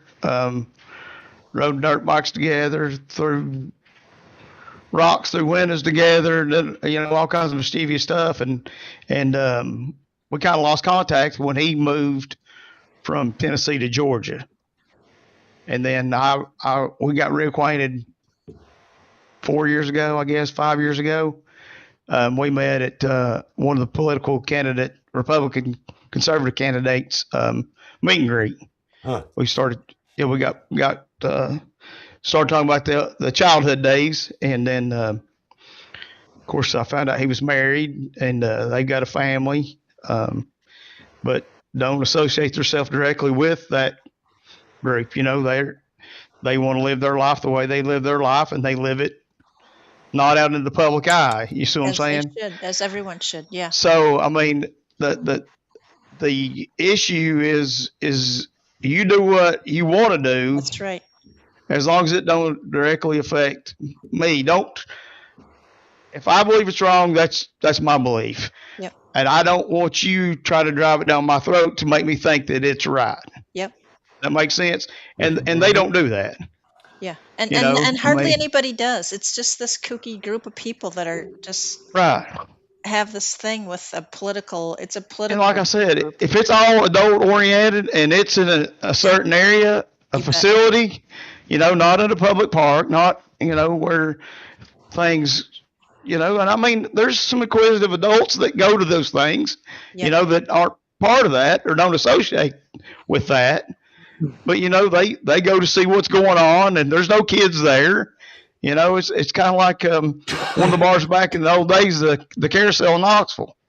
They had their group, their people, and they stayed centrally located in that area, and that's where they hung out. Yeah. And they didn't try to beat that down your throat. Hey, this is normal. This is what it should be. Blah blah blah. So King Park? Do what now? Was it? I see King Park. I don't know. I haven't never been there. Is that where you went? Well, it's a good thing you've never been there, Alan. I bet you patrolled that area. I don't know. I've never. No, it's Knox County. Yeah, it's Knoxville. Yeah. I know that. Still, I know you did. That's where you been. The cars will go anywhere they want to go. Oh, God. Well, and that's my thing. Live your life the way you want to live your life. Just don't try to make me think that what you're doing is right. Yeah, for sure. For sure. So, and that's the way it should be. And this trying to bring notoriety to all this, you do you, we'll do us. Yep, that's right. Look at these guys. Leave the kids out of it instead of public park. Yeah. Well, like I said, I mean, just because your beliefs and your views and things are different doesn't mean we can't get along. But what we can't get along is when you try and drive this into minors. Yeah. That's my whole issue. Yeah, for sure. 100%. For sure. Yeah, that's what we're totally focused on is the kid part of this thing. Right. So. Well, you guys don't have to hang out for the next 30 minutes if you don't want to. Yeah, it's way past my bedtime. I'm old. Okay. All right. All right. So, get out of here. How old are you, 29? Yeah. All right, guys. We'll see you September 12th. Hopefully we'll see you way before then. Yeah, you know what I sure. mean? And we'll get together, hang out, do that kind of thing. And it's Not Woke Tennessee. Everybody look up their page and like, share, follow, do that kind of thing. And yeah, if you could share the event to as many people, the Facebook event to as many people as that would be great. Works for me. That's a Facebook page. Yeah, Not it's Woke Tennessee. Yep. Yeah, and there's an event. There's the event is set up in there, and if you can just share it. So it's set up just to follow. Don't have to add as friend, or is it? I don't think so. I don't know. I don't like Facebook. I tried to just set up a page so that we could do the event there, but hopefully I did it right. Right. I think you did. Yeah. We spend a lot of time on X. We're not big Facebookers, but I'm trying to use it just because it's the only way people communicate. Yeah. So yeah. Yeah, I saw that. I have an X thing and I didn't pay a whole lot of attention, but I saw where you followed. I was like, oh man, I'm gonna start paying attention to X now, ain't I? So YouTube also, I followed you. Yeah, I did see that too. Yeah, I appreciate that, guys. So yeah, very, we very like much, X. so. All right. All Well, thank y'all for having us on, and hope to see you. You're welcome. We will. We'll see you in the future. All right. Bye-bye. All right. Bye. Bye. All right. Okay, there we go. We kicked him because that's what we have to do. Jason, man, I think you kind of found a new look. New looks look. Good. Thank you, man. A new look. I look like a big old freaking idiot. Well, I don't know that you look like an idiot. I won't go that far. Oh, with my wig. With your wig, yeah. Jason, boy, he's kind of sporting it though. You didn't spend the $9.99 I did, though. No, mine was $6.99. Where'd y'all get those things at? What store sells that? It's the Amazon. Oh, you got it on Amazon? Yeah. They delivered overnight? This is a real wig, yeah. I said it's a real wig. Jason, there's some on there for $200. I said you got a following. I said you got a following, and they want to know if you're going to wear a drag wig, and so that's what he came up with. So when he first threw it on, we were like, "That's you kind of like an '80s hairband." I'm not so sure it's that whole look, but he's sporting it now, man. I'm gonna have it. Hey, you don't want too bad with hair, you know it. I used to have hair like this. It was just brown. Mine too. I had hair like that. Yeah. Mm-hmm. So I had the mullet. I had the mullet. Yeah, that's yeah. The hair is glorious, Abby says. Yeah. The grooming and sexualization of children, and that will never end well. So Shannon says good night, all. But we had a little bit of a conversation, I guess, because of the commission meeting. Woody wasn't in there. I'm sure he was probably at the meeting. So, but anyway, you got anything you guys wanted to rant about real quick before we end this thing? No, I just so everybody knows, I sent what's his name, Burchett, about the September drag queen show, and he said he's federal, he ain't state, he ain't got nothing to do with it. Oh God, he uses that answer an awful lot. Yeah. Yep. He's just waiting for his appointment. He's just waiting for his appointment after the November election. Yeah. He's big on flock cameras at the moment, though, ain't he? Yeah. Yeah. Yeah. Well, I mean, that's what the headlines are, not these other things. Yeah. Yeah. It's his I mean, the district. funny thing is, he sure does spend a lot of time in Blount County. You know what I mean? Yes, he does. Yep. But he'll introduce something for flock cameras, and it'll be like that damn Miller's Law. Oh, it's going to have to fight. Like, well, look here, we done something, but it don't stop shit. Well, this is my thing on that. I mean, back in the old days, if something happened, you had detectives and they solved crimes. You see what I'm saying? Yes. So everybody's like, well, this is a tool. It's solving crimes. I mean, I want to see the statistics on all the stolen vehicles, kidnappings, bank robbers, all the things that we've had in Blount County since they've installed these that's helped them solve all these crimes. It's probably not. I mean, I'm not saying, have you seen any article in the newspaper where they praise Flock for helping them solve a crime? If you go to press conferences, any of those, I mean, I may have missed them, but I'm not seeing any of that. If you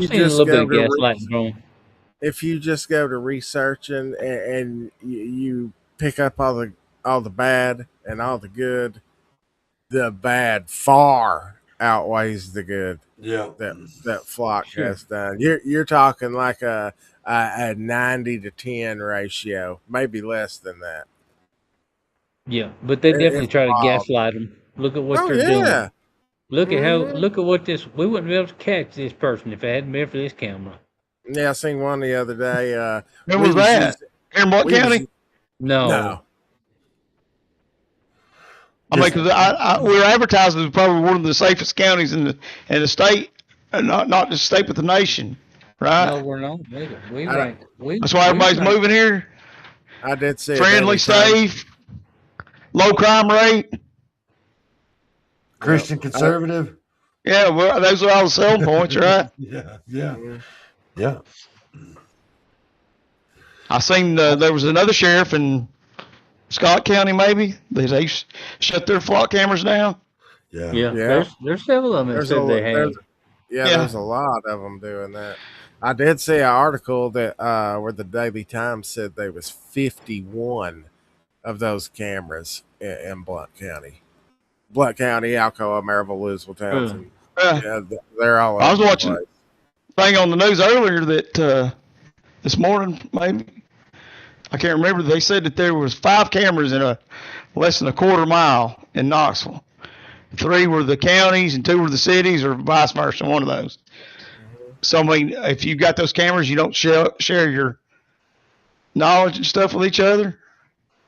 Right. I mean, you think that, it's all shareable. If you go to the Flock mutual website, aid. Well, so why would you think 5 in such a short span? Right. You would think one of them could pick up the license plates. Yeah.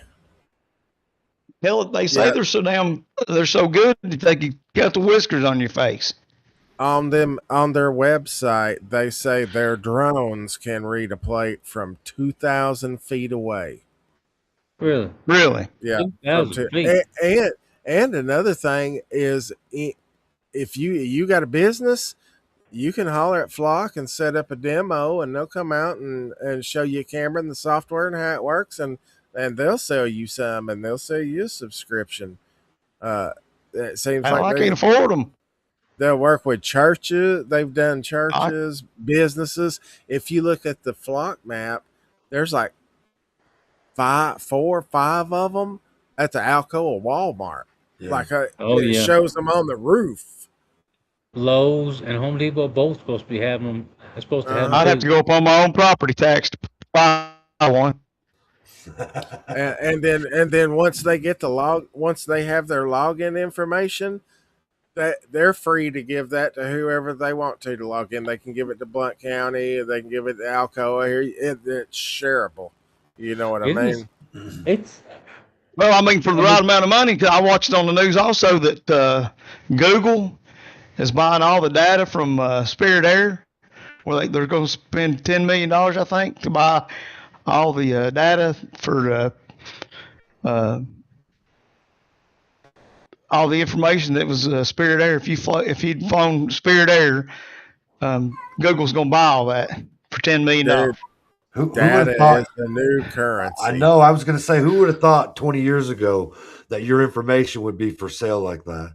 Google is going to buy Spirit Air's information on you, basically home address, email address, probably any type of credit card information if you bought ticket that way, whatever, you know what I mean? And that is just, man, that's bad.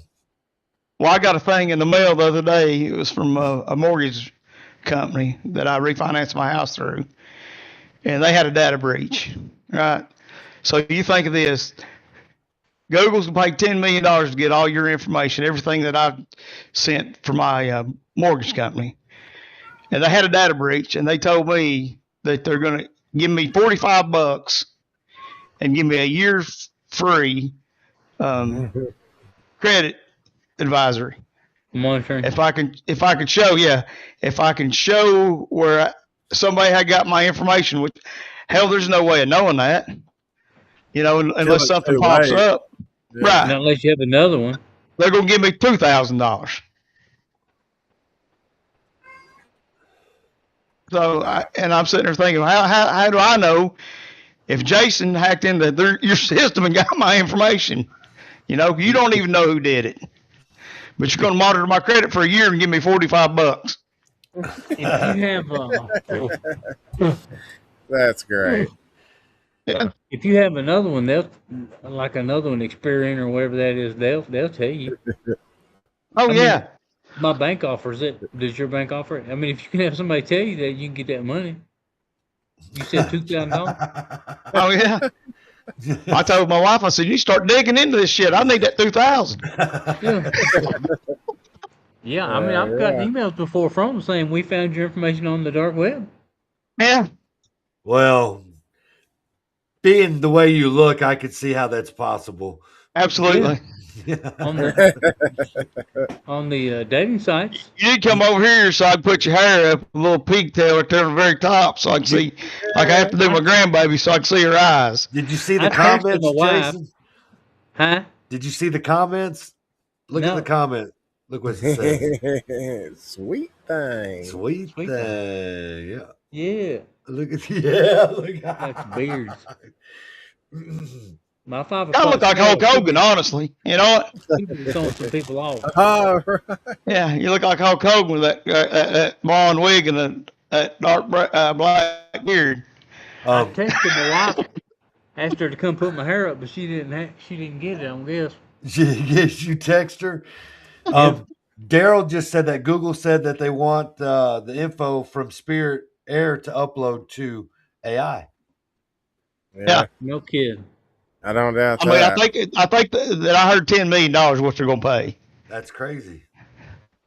Like you said, who would have thought 25 years ago that your information or anybody's information that was a passenger through that airline, that information would be worth $10 million to somebody. What I'm saying should be illegal. Yeah, should be illegal. If it's that easy to sell that kind of information, I'm in the wrong business. I need to start. Absolutely. That's what all these AI data centers are for, man. They're farming so data. Just so you know, everybody that's been on the show, I'm going to ask for your personal information. That's what I'm saying. Everybody that follows, you need to put a form on and get all that information. So I can sell it. Yeah. And tell them they can't view the podcast until that's filled out. Because I think you had. Look at Jason. I'll give it to you. Chances are we already got it, Jason. So you're gonna find some Cambodian person. If you look it up, you're gonna find somebody in Cambodia. Yeah, that's right. Bangkok. Yeah, it's crazy. So, Robert, you've been gone for a couple weeks. Anything new that you want to chime in about that's gone on since you've not? I don't know if anything. Yeah, I was only out a week, wasn't I?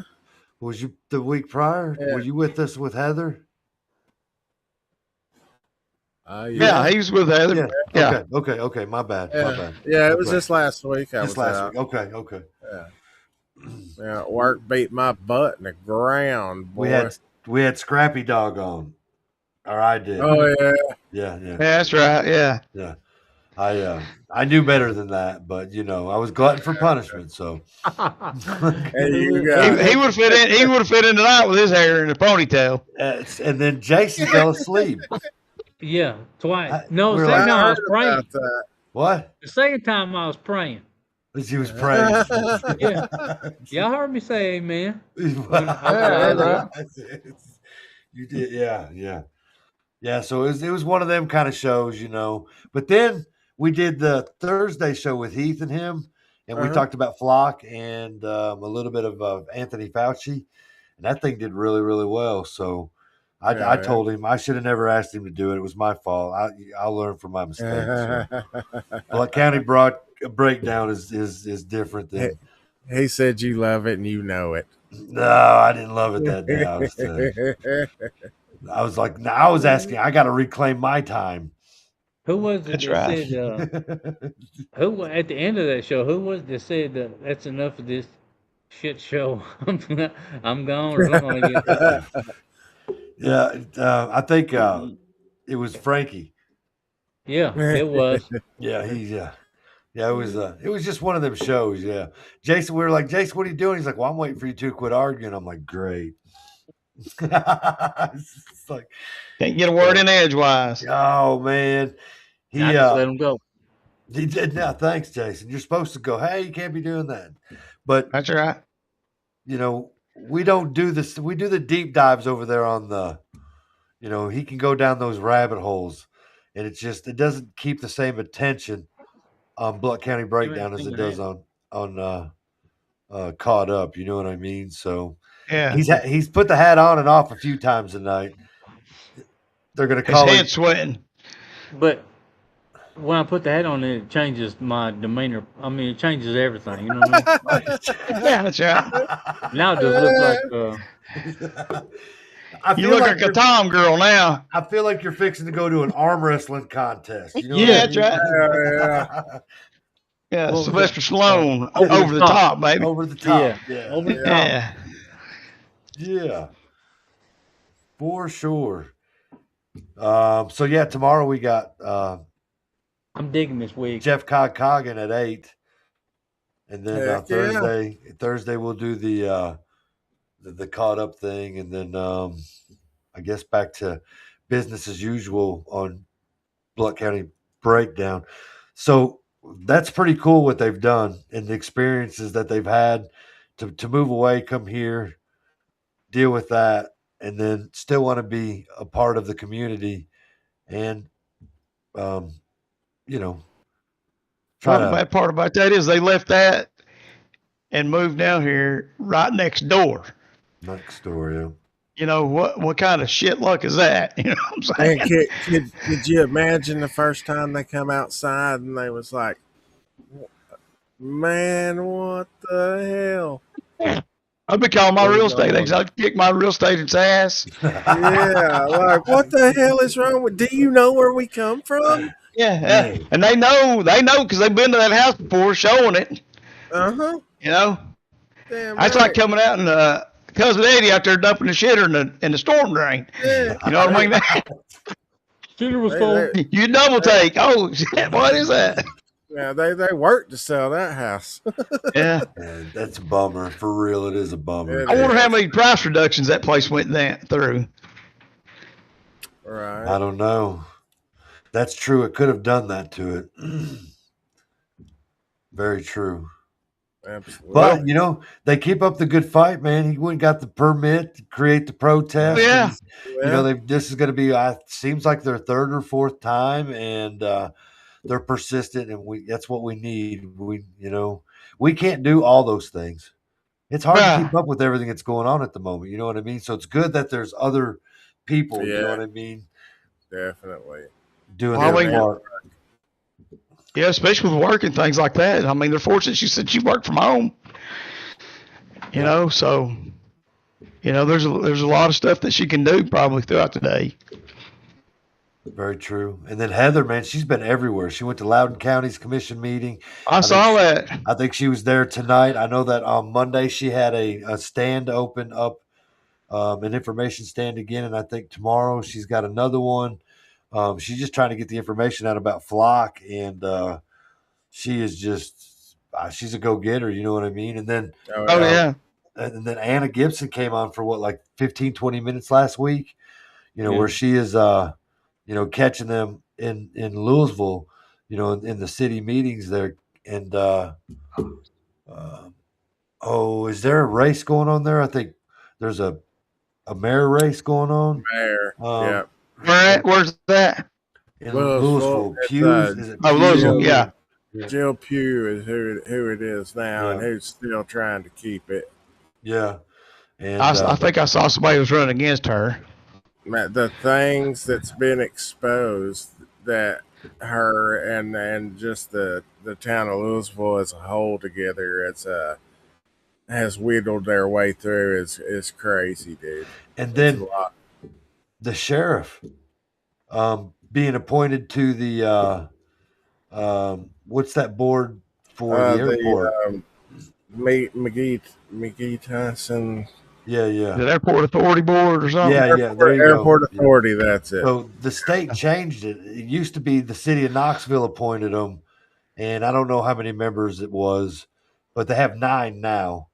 And and they could have had 9 before. I just didn't pay attention to it. But now the city gets 3 of their choices, and then you have I think it's the governor picks 2, the Tennessee chair, or not the chair, what's the Speaker of the House picks 2, and the Speaker of the Senate picks 2, and it makes up 9 total. So the gentleman's name was Sexton.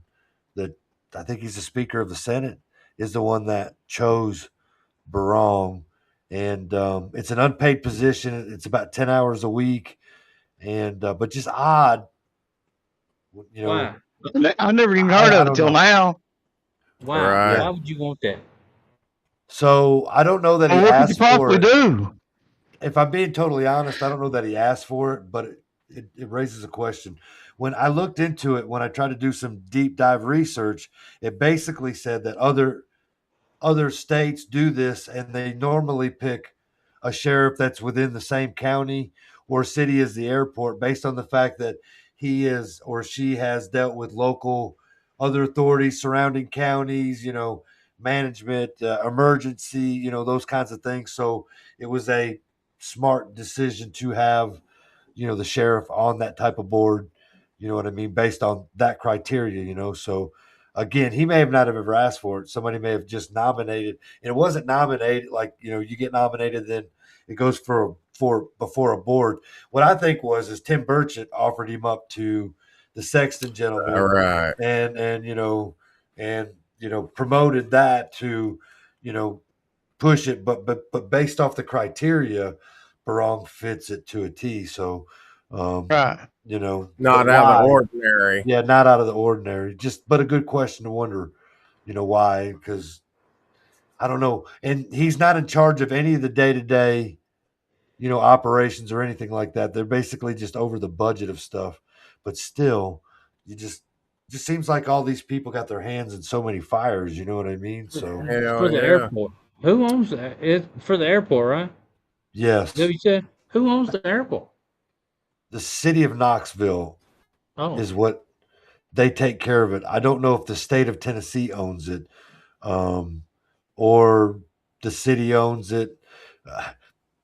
That's a good question, Jason, but you'd have to dig into all the federal funding, where it's coming from, money-wise, this, that, and the other, to say who probably actually has ownership of it. But the way I understood it way back when was Blount County had the land, Knoxville wanted an airport, and that's how it all worked out.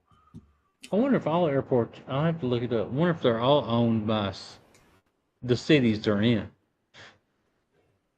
That's a good question. I know that the state of Tennessee elected officials decided that because of state funding that goes to them, they wanted to make sure that they were picking people to be on them boards. So you got Nashville, Memphis, Knoxville, where it changed things up this year. So it'd be interesting to look in to see if the sheriff of Nashville and the sheriff of Memphis is also on those boards those authority boards in the cities in which or counties that they represent.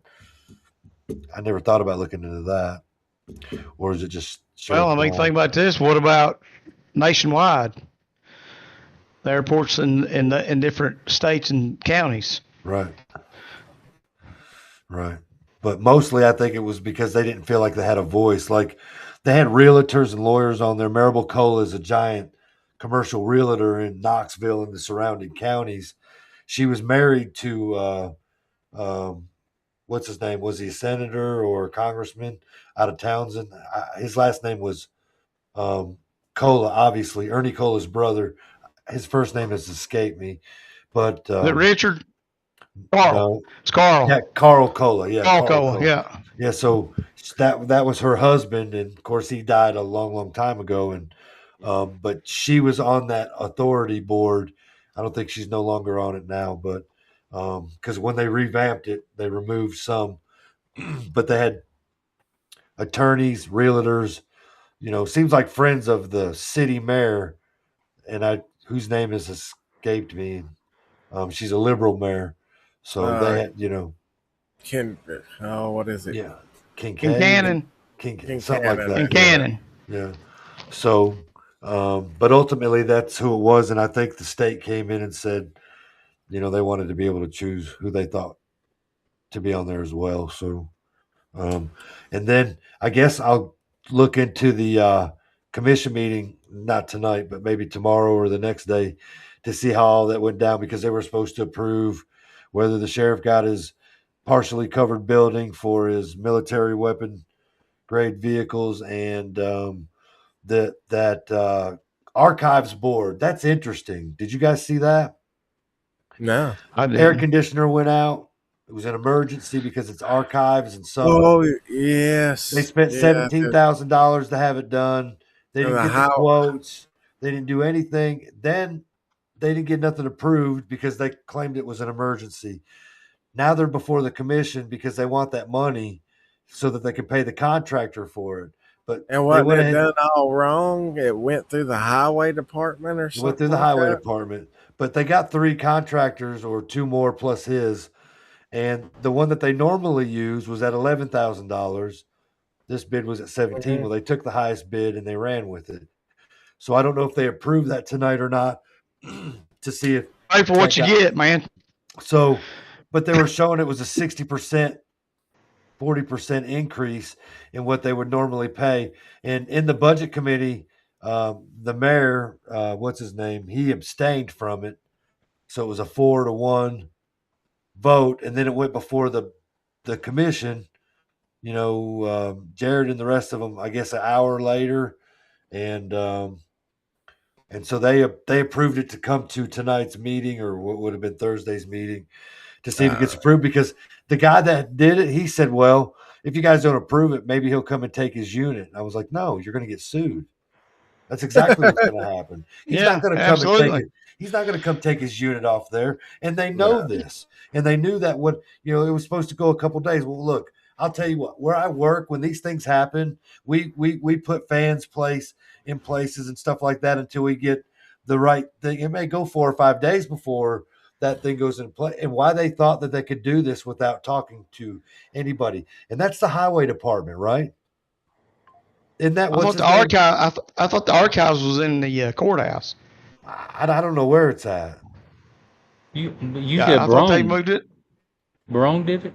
I didn't say Barone. No, it's some guy. Oh, I thought you said Barone did it. It's a building, or I don't know if it's in the old courthouse. I don't know. But it was it was a 2-ton unit.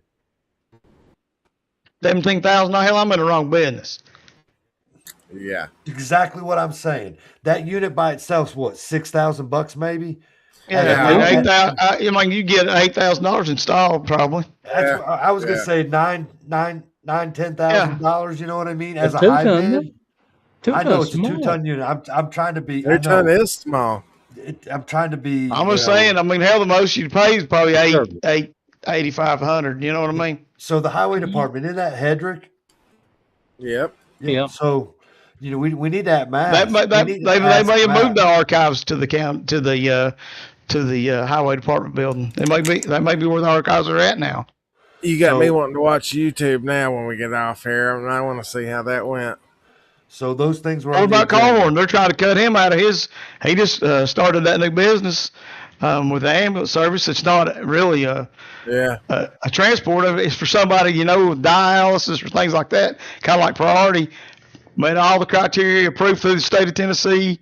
Has, I guess, a paramedic that rides on the ambulance or the transport unit. And apparently this guy that is trying to kick him off is on a board that brought it to the attention. It works for Rural Metro's chairman or something. And I mean, it's one transport unit. You know what I mean? It's not like he's got 100 of them taking business away from them. Yeah, I seen where they was wanting to do the vehicles can't be older than 10 years old or have more than 250,000 miles on it. And he's like, damn, if they enact that, that's going to put me out day one. Yeah, he said he's bankrupt. Yeah, bankrupt. Yeah, that's what I saw too. Which I mean, to think about is this: how can you, if your maintenance and everything's up to date and you're transporting? Now I can maybe understand having a backup unit in case something were to happen. Saying, hey, if you're going to do this, you need to have one ready and available in case you have a breakdown or something. You can't be stuck on the side of the road without air conditioner or heat or something like that if you're transporting somebody. But to tell somebody they can't use something because it doesn't meet the criteria of what you say it should meet. Yeah. It might have and you're on your. Well, the thing about this is this. I know they've got ambulances and stuff that have more than 250,000 miles on them. Surely. Yeah, it don't take that long in the life of an ambulance for sure. Oh, that's what I'm saying. I mean, hell, when I worked at the sheriff's office, it wouldn't be nothing, man. You could put 1,000 miles on a car in one night if you had a lot of calls, Yeah. Well, I mean, and it wouldn't necessarily be, It wouldn't necessarily be a lot of calls. I mean, hell, 10 calls, you could have 1,000 miles on a car. If you were running from Townsend to 129. So. They're just out assing around. Yeah. sitting in the driveway taking a nap. You're probably tracking people, flock camera, weren't you? Flocking it. Like I said, we had those license plate readers, but they were mounted on vehicles, on cars. Yeah. I don't know why that's not good enough. And it didn't have any of the capabilities what Flock does, apparently. It didn't keep a database. I know they were talking about Flock has decided they're no longer keeping your information 30 days. They're going to delete it after 7. But there's another one, I think it's Axon, the body cameras that they wear. They're going to keep your data for 30 days. So there's a Flock and there's Axon. I guess there's 2 different brands. And for some reason, I don't know why you wouldn't go with the company that you bought all their body cams. You think that you got a deal on the body cam, then you should get a deal on that Axon fixed camera to do your surveillance or solve crimes. All that stuff is just part of a bigger picture. Oh, yeah. True. Yeah. Well, I sent that thing. Did y'all see? Did you get that thing I sent where Knox County Mayor Glenn Jacobs was talking about Flock and I watched that. Yep. And I think he said in 2018 or 19 they went to the Supreme Court. It was unconstitutional then. He was showing something. Yeah. Because see, there's a lot of people talking about the 1983 court case, and then there's a 1984, then there's a 2012. These all went before Supreme Courts, and then when you shared that one, that was new to me. What he had mentioned, you know what I mean? So the nuts and bolts to the Flocks is they're unconstitutional. It doesn't matter what you think. It's just like the red light cameras in Knoxville that sends you a ticket, Yeah. And them things will flash you, and the light is not red, And my daughter just got one. You get the ticket. Yeah, you get the ticket in the mail, and it says right on it, there won't be no points deducted from your license if your license. If you don't pay this, you won't go to jail. You won't have a warrant. Really? Okay. It's basically volunteer to pay, They can't make you pay it. It's not a moving. Well, I can tell you. Yeah. I was at a crash reconstruction school in Morristown, and they just installed one there on the boulevard. They called it in front of the Walmart, and there was an off-duty deputy had a old Ford pickup truck. Always rode his dog around in the back when he was off duty. He'd go up that camera and stop and make a right-hand turn. Well, obviously you can make a right-hand turn on red, but bam, it zapped him for making that right turn. Yeah. And every time on that, they brought us in there and showed us the every time that he got hit with that camera, and he was going around the turning into the with the steering there with that dog. He said, "We know exactly who it is. He get that pickup truck and the dog." But so at the time there was no way to keep that camera from taking your picture if you came to a stop and turned right on red. It just said, "Hey, you ran the red light." Right. Like I said, knows red light. Yeah, he came to stop, made the right hand turn. Bam! I mean, he had like 25 of them going into the Walmart. And every one of them, he's like, "Yeah, all out the window, pulling in." Well, I guess we'll make a good week of it next Tuesday about all the things that happened tonight and so on, because I'm sure it'll generate enough stuff, you know.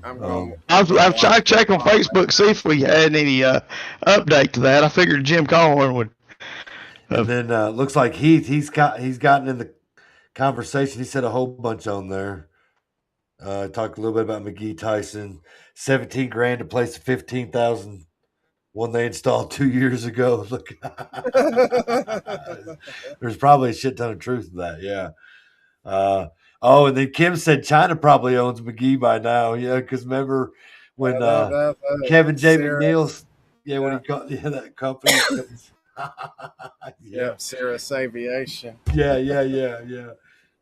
Some people go crazy on that stuff. You know what I mean? So the post that I made with showing Heath and the old protests, I got 15,000 plus views and all that, and those people were just going bananas on there. You know what I mean? So we don't have to argue. Just whatever. Yeah. So I guess with that, guys, we'll call it an evening. I appreciate everybody coming on tonight. Sounds late, guys. No, you're fine. It's been one of them weeks on Tuesday, you know. Uh-huh. All right. We'll see you, Alan. All right, man. Love y'all. Have a great week. Later. Peace. Jason, we'll see you later. Bye. Later. Robert. Stop. I'll see you tomorrow at 8, right? Yep. I'll be there. All right, brother. See you tomorrow. See you. Bye. And then that was it. And there was only one. So anyway, good show. ResoluteExposure.com. Go check out the website. See what's going on with it. I've already updated some things. Let's see what else. Tomorrow night, 8 o'clock, Jeff Coggin, me and Robert. We're going to grill him. Probably not, but, we're going to pretend like we will. And then Thursday's show, we're going to do childhood vaccine schedules. Probably deep dive into what's in that stuff, all those nasty ingredients, that kind of thing. And maybe a little bit of civics, as we always do. And that's about it for the week. But, yeah. See you guys tomorrow. Thanks for watching. Thanks for all in the chat, for sure. Appreciate all the support. And you guys.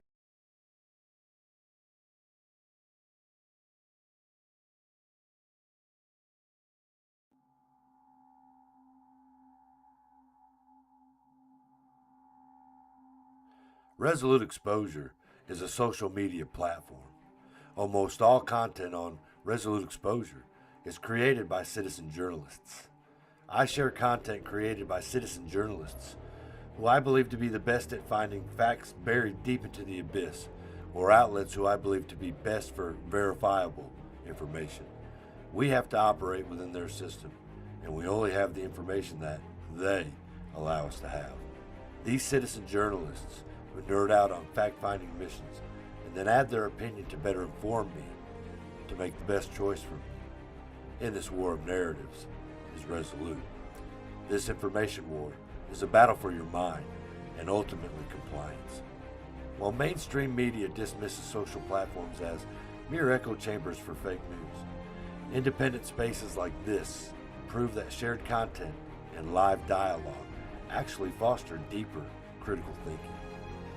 So, I am excited to share the content in hopes you'll turn off mainstream media, who I believe is just a version of entertainment. So again, welcome to Resolute Exposure.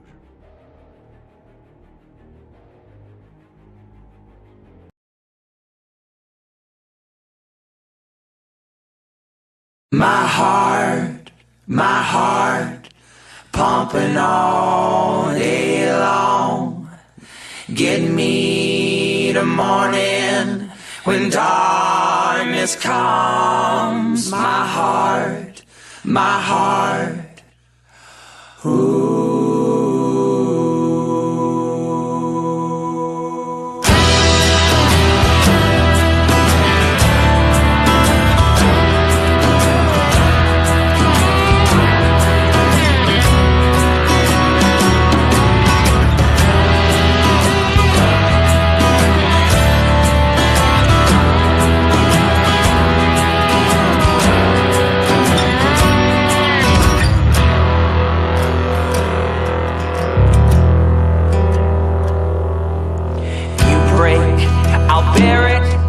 It takes so long to mend. It's harder